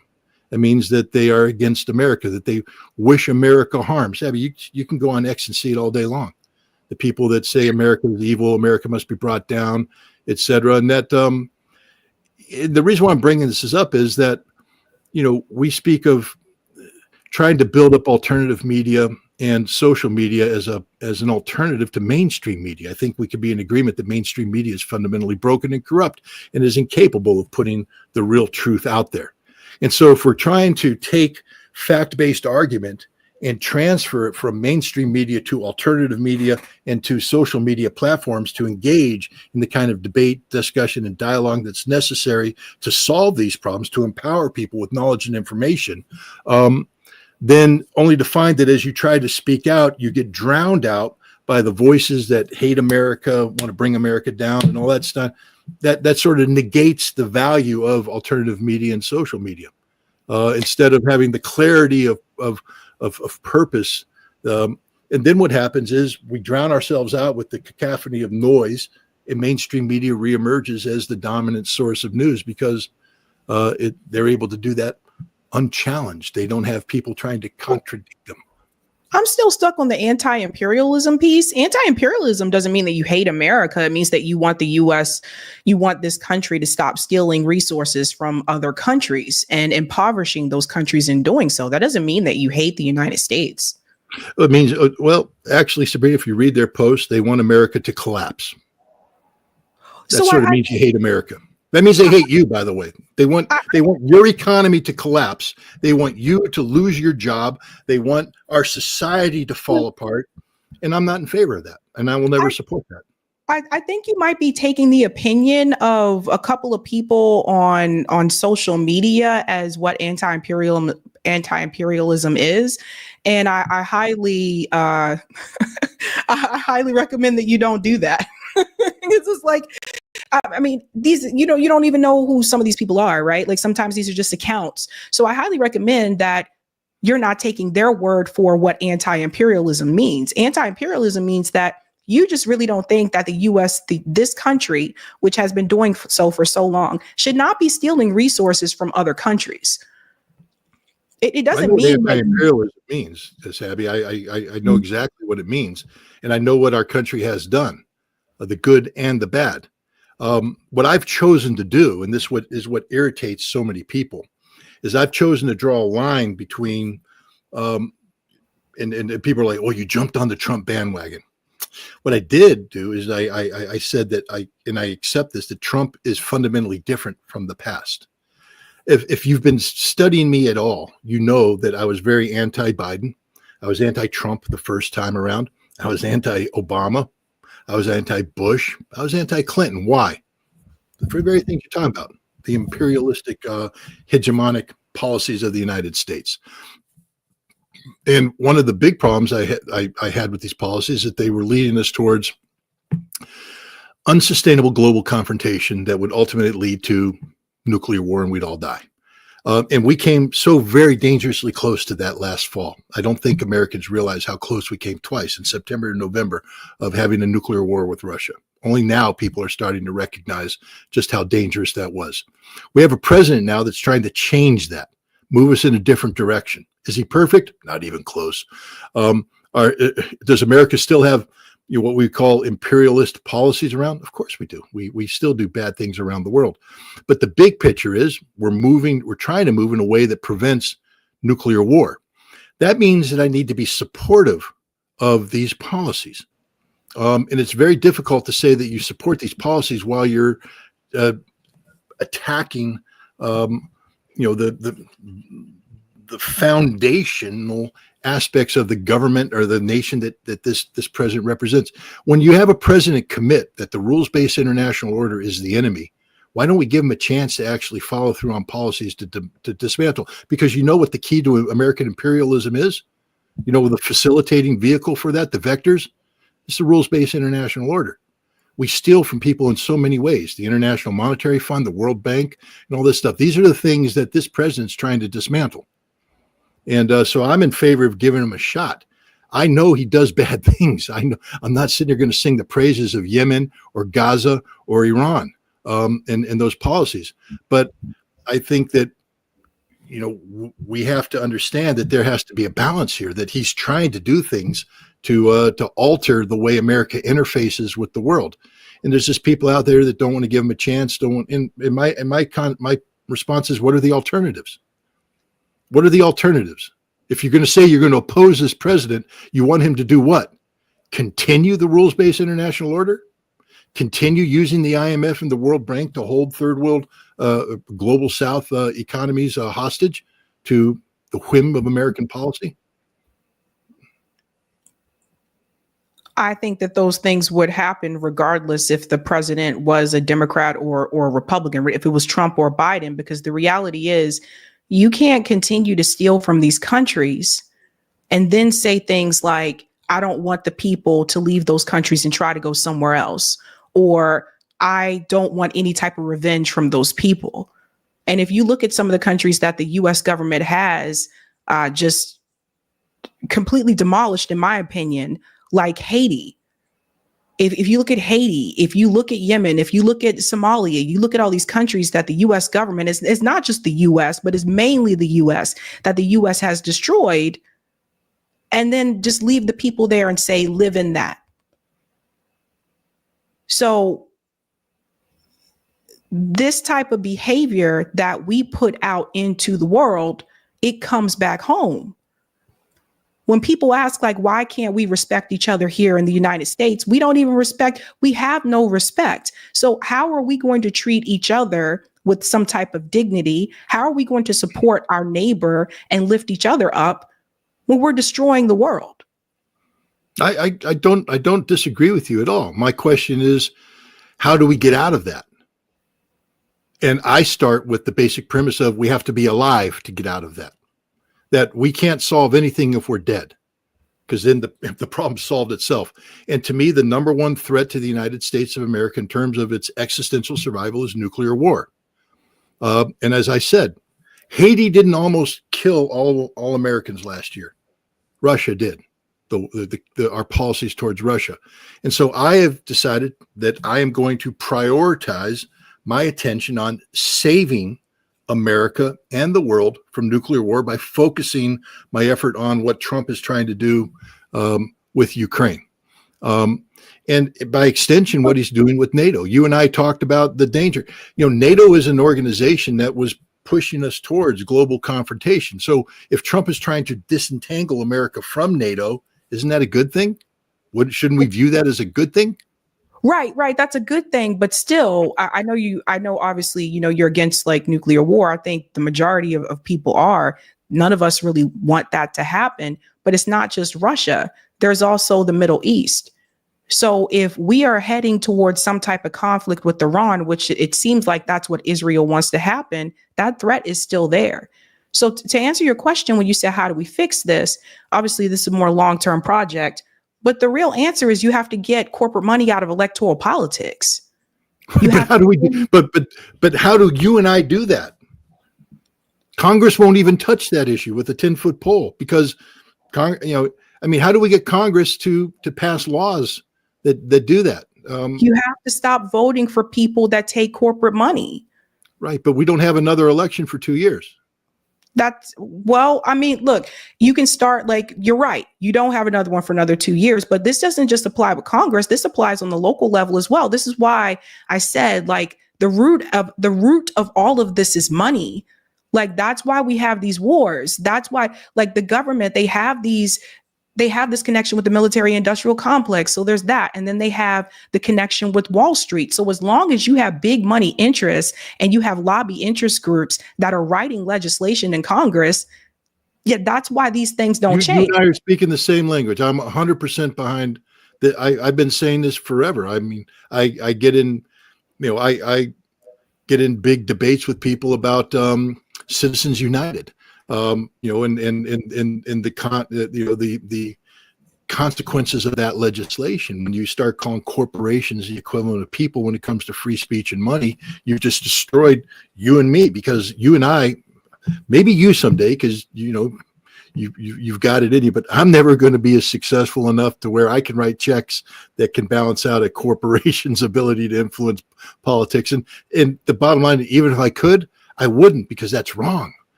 You got to take money out of politics. We have to find a way to let ideas be what drives, to make sure that when we vote for people, it's not because they have the best advertisement and able to buy off this, that, and the other thing, that it's the person that can stand in front of an audience and articulate ideas about issues that matter, that get voted in. So we're on the same page on that one. But I keep, I also have to operate within my, parameters of my expertise. And so my primary expertise is nuclear nonproliferation, disarmament, and, military issues. I'll be the concerned citizen about everything else, but, my voice will be louder in the areas where I actually have a certain amount of expertise. And so I've made a decision to prioritize these issues over other issues. First of all, none of us can do everything. And what happens if you try to become a master of all trades, was a jack of all trades, but a master of none? And then we get beat. We really do have to become a collective of self-supporting expertise, where we support each other as we move towards this common goal, this common objective. Sabby, I get depressed every day when I read the news, because the news is horrible. The world we live in is a horrible place. And there's things happening that we don't even, Gaza is just, mind numbing. But you know what else is mind numbing? The situation in Eastern Democratic Republic of Congo, where you have 30 to 40,000 children, slave laborers in these open pit mines, where they actually carve the cobalt out of the soil with their hands, poisoning their young bodies while they're doing it. And we Americans do it so we can have this. And we don't say a damn word about it. We just ignore it so that we can have this and have this computer that you and I are talking over and all that stuff. And, that sickens me. And that's happening. A lot of people don't know about it too, by the way. Yeah, but then you go around the world as you expand, and you just realize the amount of harm that it's not just America. That's the other reason why I take offense at look. I know America's sinned a lot, yes, and we should work to fix this, and we must work to fix this. But we're not the only ones that have these little shiny phones. The whole world has them. This is a global problem. And global greed is an issue as well. China gets a pass on just about everything because, of course, China is just simply the, economic counter to the American imperialism and all that. Well, China does a lot of things around the world that they need a lot of the cobalt as well. All nations are guilty of this. And so the question now is, how do we collectively, move in the right direction? And again, my premise is we got to be alive to do that. So that's why I put a heavy emphasis on trying to stop nuclear wars and trying to stop nuclear nonproliferation. It's not because I don't think everything else is important, but the last time I checked, there's 24 hours in a day. Doctor tells me I'm supposed to sleep for 8 of those hours. I go to sleep for about 4 of those hours. It ain't enough. And then, I've got to eat. I've got to work. I got to write things, but I'm supposed to absorb information too. And as you know, today, it's a fire hose of information coming at us on this internet thing. And it's not just reading information, but it's also discerning what's good information from bad information. It all takes time. And so you have to prioritize what the stories are that you feel are the ones that you can dig it. Because as you know, if you start attacking an issue and you haven't done your job right, you're going to get slaughtered with the people coming at you. Because when you have a profile like you have, or like I have, people watch. And believe it or not everybody's out there to applaud you and thank you for what you're doing. There's people out there that just get the kicks off of ripping you apart. And if you give the trolls, yes. And again, maybe you're right. I mean, you're right. My wife has said the same thing. I spend too much time. But the problem is when you pour yourself into something, when you think you're trying to do the right thing, and you are literally exhausting yourself trying to do the right thing, and then it just overwhelms you. I mean, that's why, for instance, I've turned off comments. I used to like to read the comments, just because it's sort of like getting a EKG of how how the interview's going. I've stopped reading comments a long time ago, and but the problem is with like Twitter, or I guess X, we call it now. That's how I get my news. And so I'm going to be exposed to things, and I'm only human. I read everything. I'm stupid. I should have the filter that says, don't read this, don't read this, don't read this, don't read. But I read everything, just like I don't know. I can't speak for you, but most people do. And it just gets down. It just, after a while, you're just like, why do I even bother? Why do I even do this? I really could get up in the morning and go fishing, and that would be a lot of fun. The problem is one morning I'd go fishing, I'd be casting my line out there, and I'd get 2 sunsets because the world just ended. And I'd like to believe that I can still contribute to processes that can prevent that from ever happening. So that's why I get up in the morning. That's what I do. And I do it with a pure heart, and trying to accomplish a mission that I think is beneficial to all. Do I step on toes? Sure, why not? The shirt says Marines. It doesn't say Mr. The soft touch. I have the opposite of the soft touch, and sometimes I rub people the wrong way. But it's not because I'm trying to be a counter troll or whatever. I'm just mission focused. I'm mission focused on the job I'm trying to accomplish, which is literally at this point in time to help prevent a nuclear war. And just so people know that it's not an issue of ego, meaning I'm trying to promote.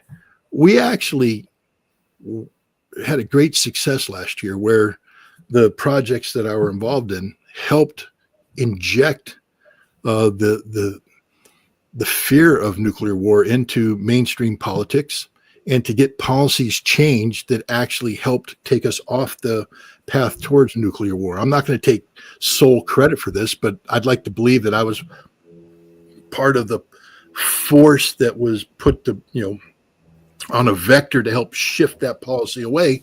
And maybe what I was doing was just enough to get that finally to change direction.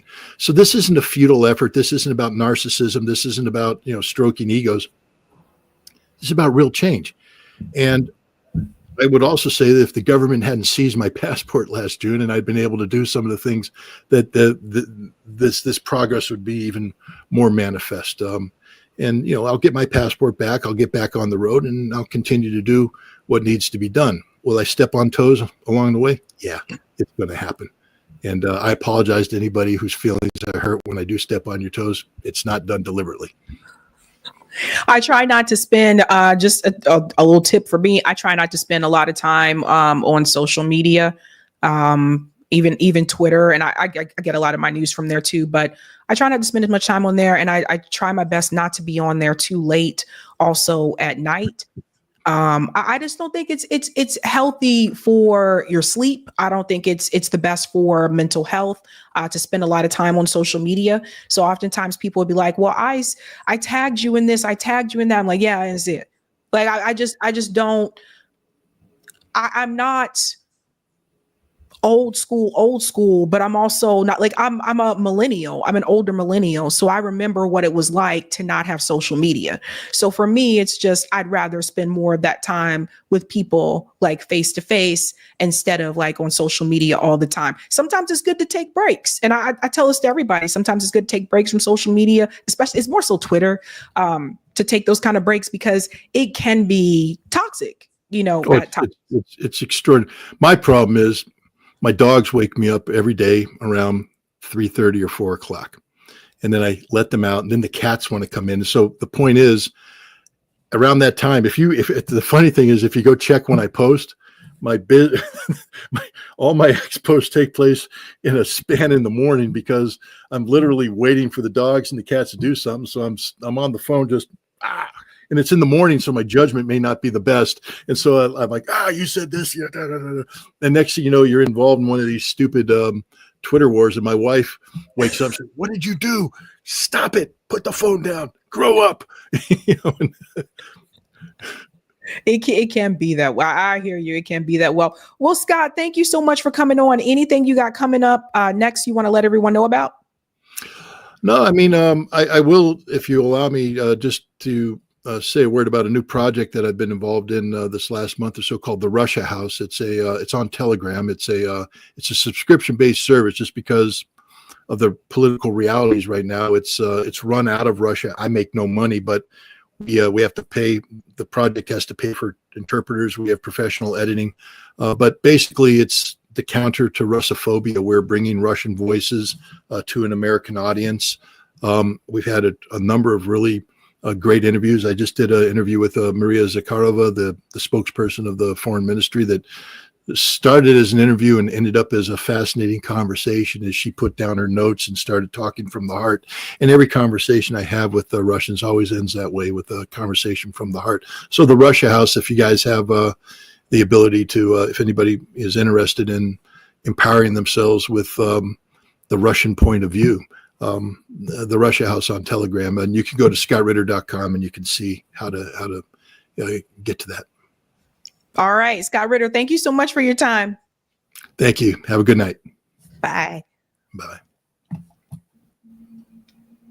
All right, guys, that was Scott Ritter. Again, check that out. If you haven't seen the full interview, you can start from the beginning or you can wait for the clip. We have one more story, ladies and gentlemen, and we will do call in tonight after the show. So I want to keep things moving so we can jump into call in. So, and then during the break for call in, we'll get to the super chat. So I don't want you guys to think we forgot about that, but I do want to make sure I get the story with Glenn and SAAGAR as well, because I thought this was really good.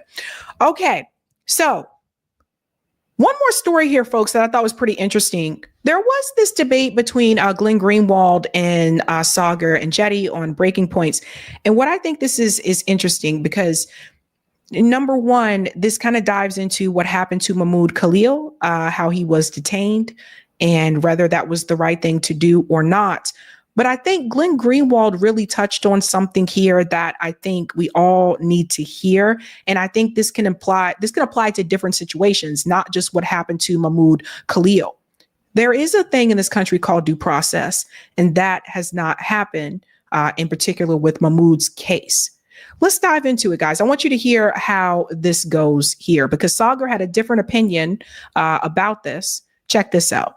Let's get to it. We're very excited now to be joined by friend of the show, Glenn Greenwald. He's here to yell at me, and he's here to school me. He's here to educate me on my misgivings, my wrongs that I've made here on the show. But more importantly, he is here really as somebody who I just look to and so respect so deeply on these issues, who's thought a lot about it. So, Glenn, it's really great to see you. Great to see you, Sagar. I obviously have a lot of things to yell at you about. And if we did them all, it would take 3 hours. That's right. We're going to focus on just one or two. That's right. We're going to focus just on one or two. Let's start with Tom Homan here, responding to criticism that these migrants from Venezuela who were declared terrorists by the Trump administration were deported to an El Salvadorian prison with no due process. The response there from Tom Homan is that many victims of illegal immigration and crime themselves were not given due process. You had a very interesting response to that. So let's play the clip and then we'll hear your take. Let's take a listen. How do you determine, or how do your people in the field determine that somebody is a gang member? Look, there's various methods. No, I've noticed in the media this week, a lot of them don't have criminal histories. Well, a lot of gang members don't have criminal histories. Just like a lot of terrorists in this world, they're not in any terrorist database, right? We only know the information what's in databases based on, for instance, most terrorists we arrest that are identified by the U.S. government are later identified through a Title III investigation or through an undercover operation. They're not in any terrorist screening database. We know. I don't know, you guys. I'm sorry. I can't help the speech. I don't know why he's speaking that way, but. Know that. A lot of gang members, I started as a cop in 1984. Many gang members don't have a criminal history. So we have a count on social media. We have a count on surveillance techniques. We have a count on sworn statements from other gang members. We have a count on, wiretaps and Title IIIs. Everything involved with criminal investigations come into play. So just because someone hasn't been arrested and charged with a crime yet, doesn't mean they're a member of a gang. But how do you, what we've heard from lawyers representing some of these people is that they deny that they're members of this gang. This might be the same interviewer who, I think it is the same. This could be the same reporter who asked Bernie Sanders the question that made him get up and walk away. If that's not him, he kind of looks like him. If that is him, he's having a rough week. Or either, Tren de Aragua or MS-13. Do they get a chance to prove that before you take them out of the country and put them in to a notorious prison in a country that they're not even from? Do they have any due process at all? Look, due process. Where was Lake and Ronnie's due process? Where were all these young women that were killed and raped by members of TDA? Where was their due process? Well, the people that did that should be prosecuted. On the subway, where's her due process? Well, sure. The bottom line is that plane was full of people designated as terrorists. Number one. Number two, every Venezuelan migrant on that flight was a TDA member based on numerous criminal investigations, on intelligence reports, and a lot of work by ICE officers. Glenn, what do you make of that argument? First of all, it's kind of weird because the older you get, the more you realize that history really does just repeat itself, and not by century, but even by decade. We're back in 2002, where we're hearing all of the arguments from the Bush and Cheney administration that they have the right to do anything they want to people they and they alone have decided are terrorists. And that includes putting people into prison indefinitely with no due process, torturing them, kidnapping them, rendering them, whatever else they wanted to do. And when people objected and said, wait a minute, these people don't even have an opportunity to go into court and disprove or contest the accusations that you made against them. That part right there. I think Glenn brings this home, right? And it's kind of interesting because I feel like when Crystal and Sagar had this conversation, I do feel like Crystal did say that somewhat, that like you still have to go through the process. But Glenn's a lawyer here, so, he knows a little bit more about the law, so let's just go with it. But the thing is that he's right, because here's what's going to happen. If you're not going through allowing people to have due process, guys, they can just grab anybody. At one point, there were some Native Americans that said that they were being, questioned by ICE, right? So there's that as well. And I've interviewed, Native Americans on the show. There's that's happening as well. So they can grab anybody. And they don't know if it's the right person or not. They can just go grab. So keep that in mind. Like, you still have to go through the legal process. Due process is there for a reason. So you can't just get into this mindset of, well, this person might be a gang member from another country, and I think they're illegal too, and all that kind of stuff. Let's just round them all up, put them on a plane, and ship and send them over to Guantanamo Bay. So And this has happened before, where there have been people that have been detained that were not supposed to be detained. So people still have to go through the process. And I think that's the part that Glenn was trying to get across to SAAGAR here. That they're not part of a terrorist organization. What we heard was, oh, don't worry, we vetted these people, and we can assure you that these people are not just terrorists, but they're the worst of the worst. As it turns out, many, according to Colin Powell's chief of staff, Larry Wilkinson, most ended up not being part of any terrorist organization. They were picked up randomly. The intelligence was wrong. Sometimes vindictively, people reported them to the U.S. military. All kinds of reasons the government makes mistakes. And that's the whole point of due process, is we don't trust just one branch of government to do something as cataclysmic as throw people into a dungeon for life without even bothering to have to present evidence that they're guilty, and giving the people who are so accused the opportunity to contest it. And the other point that he made that makes absolutely no sense, and a police officer should know this better than anyone, is due process is most necessary for people who are accused of horrific crimes. Laken Riley's killers didn't just get thrown in a dungeon because the government decided that they were guilty. They were given lawyers, formal charges, went through all of our judicial procedures, were found guilty in a court of law, and sentenced to life in prison without parole. So That's right. That's right. Clever said, but they had tattoos. That's the other thing. What happens if you just happen to have a tattoo that one of the gangs are used to having? That doesn't mean that you were necessarily a part of that gang. This is why I said it can be very dangerous. Idea that, of course, no murderers, no kidnappers, no rapists give their victims due process, but we still give due process to the people who are accused of criminality before we can punish them, because the founders knew, first and foremost, that humans are not infallible, and they're going to make mistakes. And we've made mistakes all the time, even with due process. We've convicted people wrongly and unjustly. Imagine how many mistakes get made when you just hand over the power to government officials in the executive branch to declare who is not guilty, with no opportunity for the person who's accused to disprove the charges. And that is exactly what's happening. Glenn, I think what's made this so difficult for me is it feels dispositionally as if the law is something that is being almost used in a process way, not just due process, but it's one where it feels as if the Constitution and the law seems to apply only for deportation, but it didn't necessarily apply, let's say, when people were being allowed into the country and then were victimizing people who were here. It does feel, at least to me, as if this argumentation and this love of due process, etc., only comes into play whenever it's the, supposedly sympathetic group here, let's say, of migrants, when we don't necessarily hear the same for, let's say, people who are coming here illegally, committing crimes. Then it's like, oh, well, of course, this is something that is naturally to happen. They have a lower, let's say, crime rate than the natural born population, the implication that you shouldn't even worry about. So for people like me who have really complicated feelings about this stuff, how should we feel watching this and trying to balance those two issues of wanting, let's say, mass deportation, the selective application, let's say, of concern? What would you say to those critics? So I would say that you need to support due process, because that is given to everyone. Like, regardless if you support those deportations or not, you should still support due process. And I've been trying to warn people about this. You see what is happening. You see how they're trying to deport people like Mahmoud Khalil, who participated in the college encampments. There is now a new documentary that is out. I think Macklemore participated in the production of this. That is out right now, that apparently shows a different story than what the administration is saying about Mahmoud Khalil. So a lot of this was on video. So keep that in mind. Like I said, they can use it to go after people who may be critical of Israel. They can use it to go after people who they're saying, oh, you're a terrorist supporter or whatever, when you're actually just saying free Palestine.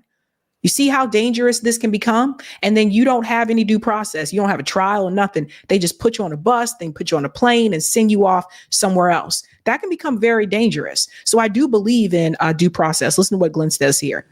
Well, the whole reason Trump has made this a signature issue of mass deportation and he won twice, and polls clearly show, in addition to that, that people support mass deportation, was because the idea was that people entering our country illegally have done something wrong, have done something criminal. So the idea is, because they didn't give us due process, or they didn't get due process, we should now relinquish due process, is essentially to say, let's copy and replicate and adopt the worst abuses of the policies that Donald Trump for a decade has been most harshly criticizing. I think the bigger point, though, is that when Donald Trump has stood up for a decade now and argued for mass deportation, typically mass deportation, not just typically, but almost in every case, means that you take somebody who is in your country illegally and you send them back to their country of origin. You send them back to where they're a citizen or where they came from. That is always how deportation works. The reason this has become so controversial is because the Trump administration is not picking up Venezuelans or others and sending them back to their country of origin. They're sending them on purpose to a third country that these people have nothing to do with. They're not citizens of El Salvador. Most of them, if not all of them, have never been to El Salvador. And the reason we're sending them to El Salvador is because we know they have a repressive prison system, probably the worst in the world, where they're not only going to be humiliated and tortured and stripped of all human rights, but it's extremely unlikely that they're ever going to leave. So this is a radical departure from what we think of and call deportation. This is consigning somebody not just to life in prison, but to one of the worst prisons, life in one of the worst prisons that people very rarely leave. And if you don't believe that the government, the US government under the Constitution, owes people the right of due process, of a hearing, of an opportunity to disprove the accusations, not before we deport them back to their country of origin, but before we send them on purpose to a hellhole of a prison that they're likely never going to leave, prison for life, without even an inkling of a process, a requirement the government show the evidence and the opportunity of the person so accused to contest it, then you don't believe in due process at all. Then you simply believe in an authoritarian government that can just accuse people in secret of being guilty, and that's the end of the story. And that has never been the founding value of the United States. You mentioned the Benjamin. Pause here for a second. It's very scary because when I think about what Glenn just described, what's been happening, how does that make us any different from Israel? Israel doesn't have a constitution. Do you guys realize that? So when Israel just rounds up Palestinians and throws them in prison without due process, how does that make us any different from Israel? Again, like I said, they don't have a constitution. We do. And then I worry about this idea of McCarthyism happening all over again, where they're going around the country targeting people that participated in the pro-Palestinian protests and saying, let's just round up all these people. Then the next thing you know, it goes from pro-Palestinian protests to, I don't know, maybe anti-police brutality protests. Next thing you know, they start looking into all those people. And that's how this type of thing can spread. So you may see this right now and say, well, that doesn't really have anything to do with me because I didn't participate in those events. Okay. Maybe they may have come after something else that you did participate in. So this is the kind of thing that we need to be mindful of. And I don't know if everyone saw the video, but I uploaded an exclusive video on Monday about the Cuba situation that Donald Trump is trying to, or said that he's going to revoke the legal status for Cuban Americans. And I told people, I said, if you're Cuban American, how do you feel about that? Send me an email. My email address is in the description box of my video. I think someone had already contacted me already because I'm curious about that. Because apparently there was legal protection status for Cuban Americans. Now he mentioned Haitians, Venezuelans, Nicaraguans too, but Cuban Americans, don't forget, usually most of them are voting Republican. So think about these things. Think about like what's happening, how far this is going to go. Oh, and by the way, newsflash for the Ukrainian migrants that came over. Donald Trump's looking into whether or not he want to get rid of you too. See, this is what I was saying. When everybody was laughing, when he was going after migrants that were from Venezuela, you know, the migrants that are brown, when he was going after them, it was ha ha, he hell. right? But now that he's going after people that are white or white adjacent, now it's not so funny. So the thing is, there does need to be some type of due process that happens here. And we saw it happen to Mahmoud Khalil. Again, we don't know what is happening to him right now. We don't know what's happening to these people. All of these people that have been detained that are right now chilling in Louisiana because Mahmoud Khalil, they said he's in Louisiana. We don't know what they're doing to those people. You guys realize this? We have no idea what they are doing to those people. We don't know if they are beating him. We don't know if they're even feeding them. We don't know what's going on. So keep that in mind. Like I said, to this point, how are we any different from Israel? We'll go on a little bit more here. Franklin quote that I had cited where he said, it is more just to allow 100 guilty people to go free than to punish wrongfully a single innocent person. That comes from Blackstone, which is the foundation of American and British law. Thomas Jefferson is attributed to say something very similar, but certainly all of his writings and all of the founders' writings. That was the idea. You know, let me just give you a quick example. We impose limits on police officers that make it more difficult for them to catch violent criminals. They're not, for example, allowed to just burst into houses where they suspect that somebody guilty might be there. They first have to go to a court, get a warrant, and we require that even knowing that sometimes it's going to mean that violent criminals get away because we're putting barriers in front of the police. But we're a country of liberty. We've decided we would rather have those liberties, even if there's a cost to it.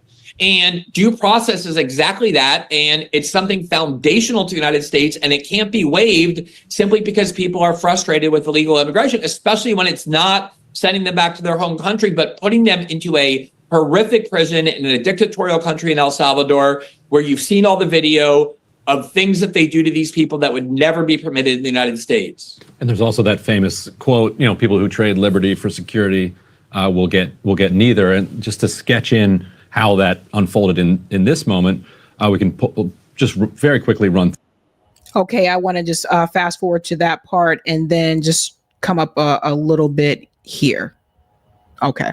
And, often the discussion for those years, if we brought up someone like Laken Riley or the victim of crime in that respect, it was, oh, well, that is simply the consequence of, Ryan, let's say in your case, of our meddling in Venezuela, almost as if we deserve it, right, for that to happen. Or lawlessness of not, taking the names of many of these people or, not pursuing deportation or detainers or the willful either, expulsion from, let's say, from prison without bail. And it seems as if, here, we can highlight these examples, of course, of which, look, it is clear that there were like terrible mistakes. And I don't even disagree with you, Glenn, on a human level. And I think I am coming around to your point of view. It just does feel, in terms of, let's say, the sympathy and who we decide to look at these things has eroded much of the discourse around this. And so both at an emotional level and also with Ryan's, what Ryan is saying, because I'm sure there are a lot of people who listen to this who probably initially had my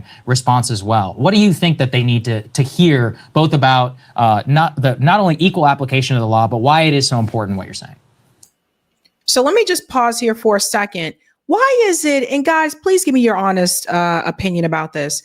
Why is it when I feel like when him and Crystal had this same conversation about a week ago, why is it that he's now more willing to come around to what Glenn is saying, but Crystal was basically saying the same thing, but he wasn't willing to come around to it when she was saying it. So I don't know. And maybe I'm just reading too much into this. Maybe it's because Glenn's a lawyer. I don't know. But I feel like him and Crystal had this back-to-back argument about this same issue, and he wasn't willing to come around on it. And she said similar thing, that you still have to have due process. You still have to go through this. But now that Glenn is saying it, now he agrees. I don't know. Oh, my gosh.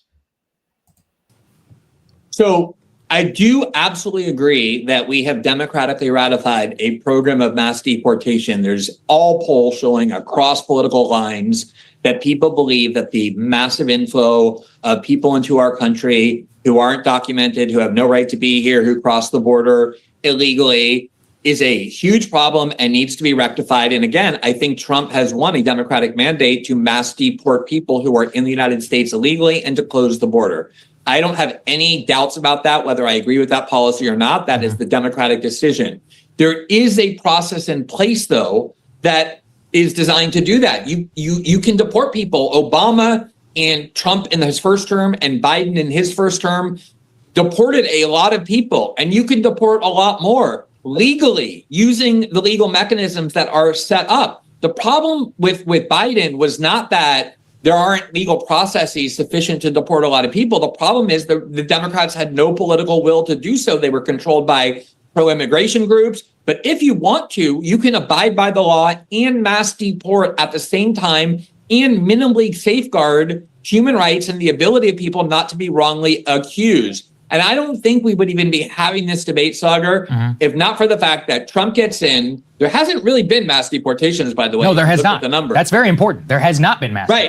And what we're getting instead are distractions from kind of exploiting the idea of mass deportation. First, to go after people who are in the country legally, green card holders and visas, who are being expelled for the crime of criticizing and protesting against Israel, which I know you do not support. And so part of that is an exploitation for a completely different issue. But the other part is deportations are not about sending people to prison for life.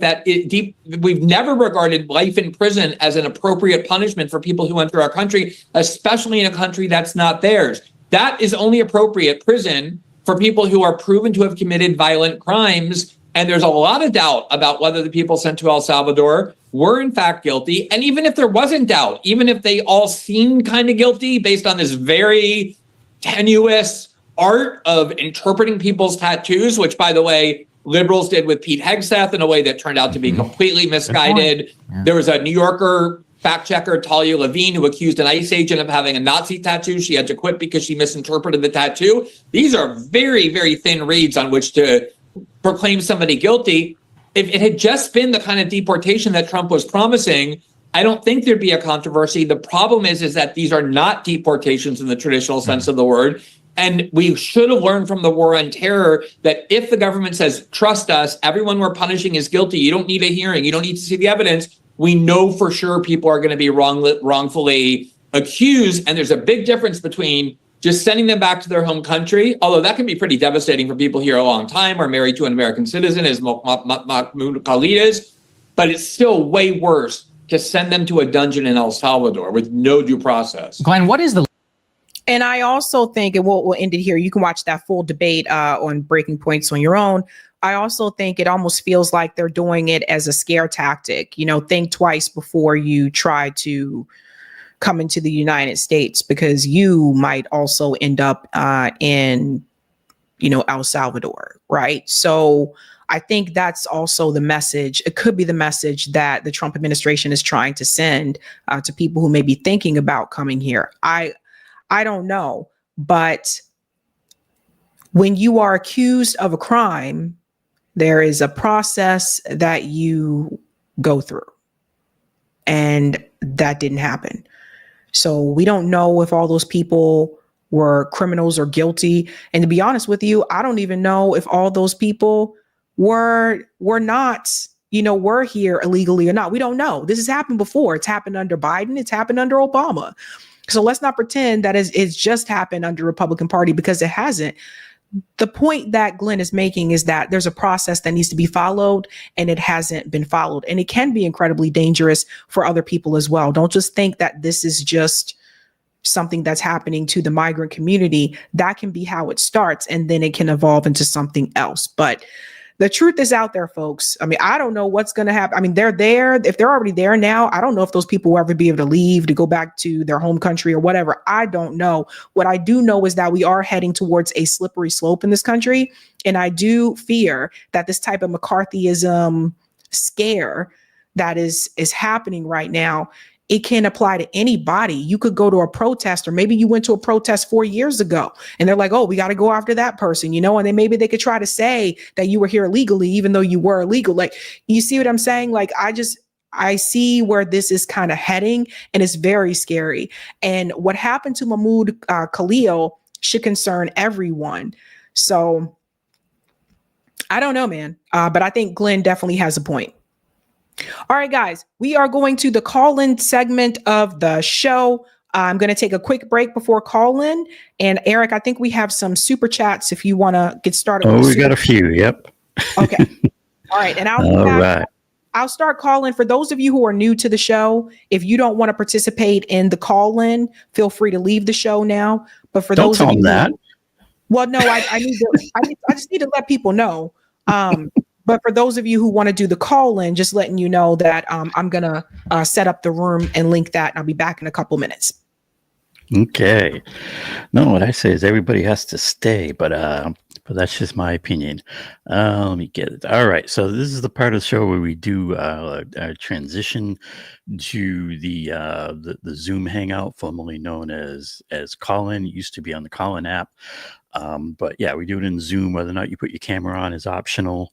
But it's a good hangout. I encourage everyone to check it out, at least listen in. But even better, you can come on and tell us what you think, and we always like to hear what you think. But yeah, I mean, we had this last segment. It's about due process, and it's kind of wild that that's like controversial in some fashion. I did really like the quote that Glenn brought up about, it is better to not catch 100 or even 1,000 criminals if you letting them go is I'm mucking this up totally. It's worse to convict one innocent person than to not get 1,000 guilty people, I guess is the quote. I don't know, I think Benjamin Franklin got it right. But anyways, and the other thing I just wanted to note was that part of the game that your sagas do, and your SAAGAR and Jetty and a lot of corporate media and those adjacent people, the game is about distraction. It's about keeping the 99% in fighting each other.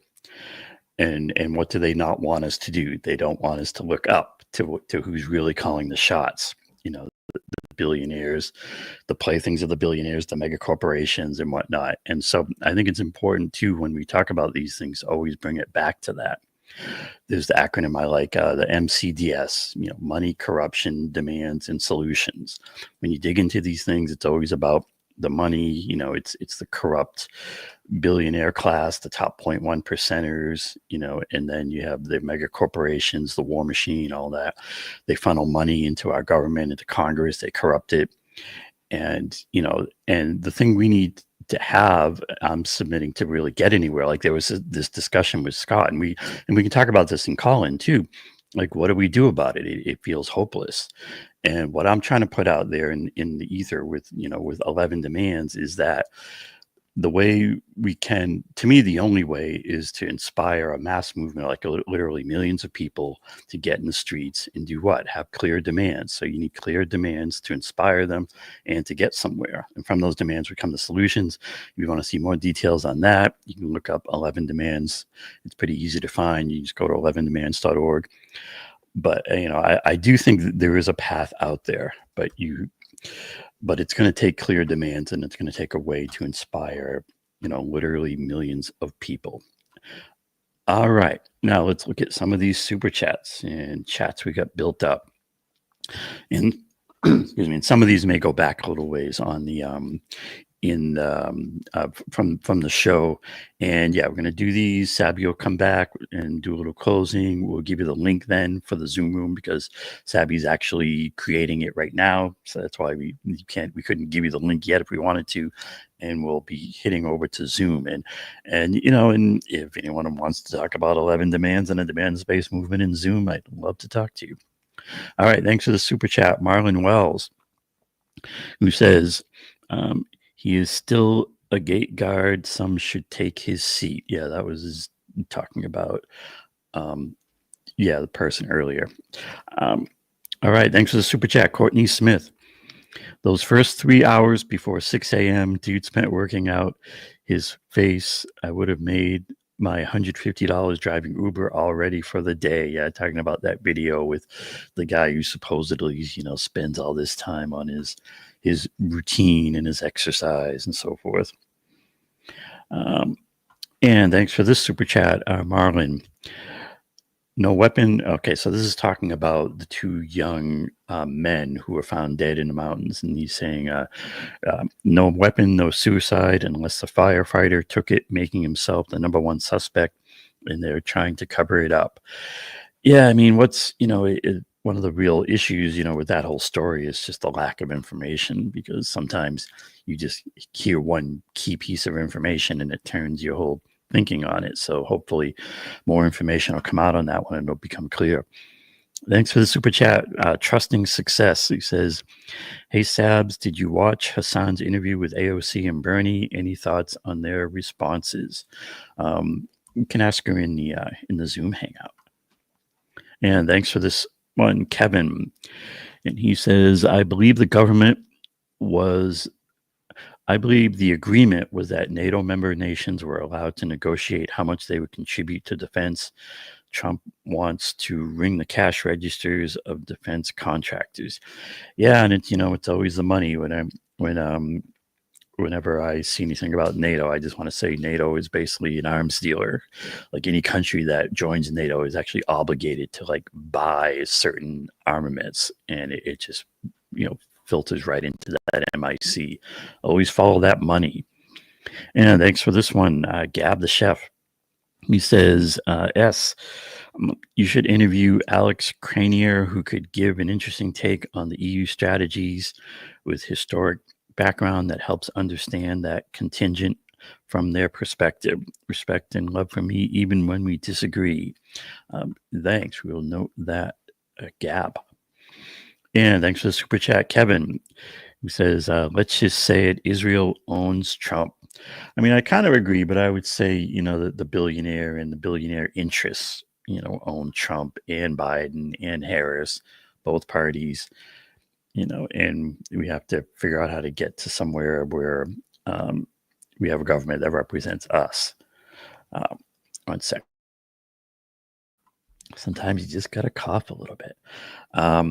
And thanks, Kenman, who says Scott Ritter was wrong. Trying to poke at Scott a little bit. Again, Scott Ritter was wrong. All right, Kenman. Scott's probably not here to see it, so there you go. But thanks for the super chats. And thanks for the super chat, Wandy USA, who asks, Scott, we aren't against Palestinians being G-sided just to piss off Israel. All right.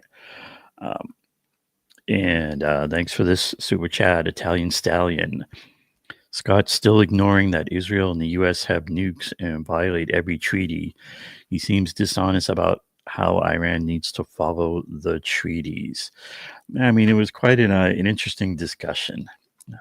And thanks for this one. Mama Done told you. It says, not changing your opinion with new information is how we get in trouble in this country all the time. It's how we end up digging in on quote unquote our side. And thanks for this one, Italian Stallion, who says that Scott's ignoring that Trump wants war with Iran and China. He's just moving funds from Ukraine because he's losing to Yemen. Scott's being dishonest, not seeing that. I'm glad you pushed back, Sabby. All right. And thanks for this one, Baby Ethernet, who says, no, Scott, Trump wants to plunder Ukraine too. Yeah, that's a good point. I mean, Trump certainly, made sure to prioritize that minerals deal. And thanks very much for this super chat, Salman SFM, who says, who know he has the ability of knowing people's intentions. People are against the U.S. imperialism because they're not fighting against armies. They're attacking other countries' civilians so they could overthrow their own government to benefit U.S. resource stealing. Thanks for that one. And yeah, I hear where you're coming from. The other thing I put out there when we talk about, the U.S., what the U.S. has to answer for, I would submit, I think a lot of people would, that every drone killing that the U.S. has performed is a crime. Every one of them. I mean, and that's how many thousands, just thousands of crimes. There's no due process. You cannot drone murder someone without and have due process. So, these crimes start to stack up. All right. Yep. Let's see. Um, Wrong button. There we go. Where do we leave off? All right. Do you want to pick up on right after that SAR 500 one for Janine? Okay, Janine, thank you. LMAO Scott is trying to get his passport back, y'all. Pay him no mind. Oh boy, I bet I'm gonna hear about this on Call In. Laugh says Scott sometimes gets things wrong. He means well, but his ego won't let him admit when he is wrong. Thank you for the super chat, Lewis. Thank you, Kevin. Tried to give Trump a chance, and for it got 100K dead Venezuelans offering Soleimani, U.S. stealing Syrian oil. Yeah, you're right about that. Thank you, Salman. That's so true, Scott. I can't lie. There's other imperialism agenda than the U.S. or the West, like USSR in the past and maybe future also China, who knows? But now the U.S. is brutal with it, sadly. Thank you, Marlon. If the poor nations we rob could nuke us, they probably would. So we should only worry about the rich ones that can. Our rich don't share the spoils with us and fund all of this with our tax dollars. Thank you, Salman. Weren't the Black Panthers or Nelson Mandela and many more movements for justice considered T groups? Sus. Thank you, Kenman. SAAGAR hates illegals of color. Thank you, Salman. He's talking about due process, but after listening to a lot of Black Americans and learning more, I heard about a lot of them are framed and they implant fake evidence. Correct me if I'm wrong. Yeah, this is true. Like, our justice system is not perfect at all. Thank you, Kenman. SAAGAR looking angry like he wants to deport Glenn. Okay, that's the funny comment of the night. In a GUI, Sabby, I remember Crystal saying the same thing, and SAAGAR was pretty dismissive of her. But here is Glenn and SAAGAR embraced the argument right away. Surprise. Yeah, that's interesting. I think we have a Rumble rant. Yeah. Yeah, I think we have one. Let me bring that up. Here we go. All right. Thank you, Drew. The Atlanta Hawks mascot should do that performance in Toronto against the Raptors, as Drake is always at the game. I agree. That would be good. And thank you for this one. That mascot is based. That's Harry the Hawk. Oh man. Yeah, Harry's pretty good. Thank you, JT. Sounds like Mr. Ritter has been drinking too much America is the greatest country on earth Kool-Aid. His devoted patriotism influences him to give Trump the benefit of the doubt. Ooh, interesting. Okie dokie, guys. We are going to jump into Call In again. I'll go ahead and open that while I'm on the show. I like to go ahead and open it up while I'm here. The link is pinned to the top of the live chat for the newbies. Old school folks, you guys know how to do this. What you're going to do is obviously click on the link. I'm going to open up the room now, the Zoom room. When you enter, please mute your mic. I ask that everyone does that. And then if you want to speak, at the bottom of the screen, there's an option to raise your hand. Click raise hand. That's how I know that you want to speak. We're going to go through the questions go through people pretty quickly. So please be ready when you want to speak. We want to try to keep Call In a little bit shorter because it's been going a little too late for me. So just be prepared for that. And then also, if you're coming into the stream a little bit late, you can also find that link to join at sabbysabs2.com with the passcode as well. But it looks like people don't need the passcode to join. It looks like, again, people are able to get into the chat.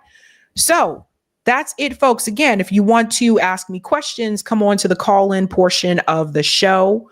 And that link is pinned to the top of the chat, or you can find it here at sabbysabs2.com. We'll probably be going for about as co-host. Yeah. We'll probably be y'all in there. We'll probably be going for about an hour and a half. It is now 10:38 p.m. Eastern time. So if you come in late, just keep that in mind. And you're like, hey, there's nobody here. Just keep in mind, we're probably going for like an hour and a half. All right, guys, that's it for me tonight. I'll be back Thursday. The Status Quo peeps will be here Thursday for a panel discussion. Don't miss that. And thank you for the speed. Eric and Sabby, how do you get connected in the political community? Where did you start? I started, honestly, it was the Bernie campaigns. Like, that's how I started. It was the grassroots. So that's my story. I think, Eric was also a part of the Bernie campaigns as well. So that's pretty much it. All right, guys, have a good night. Keep up the fight.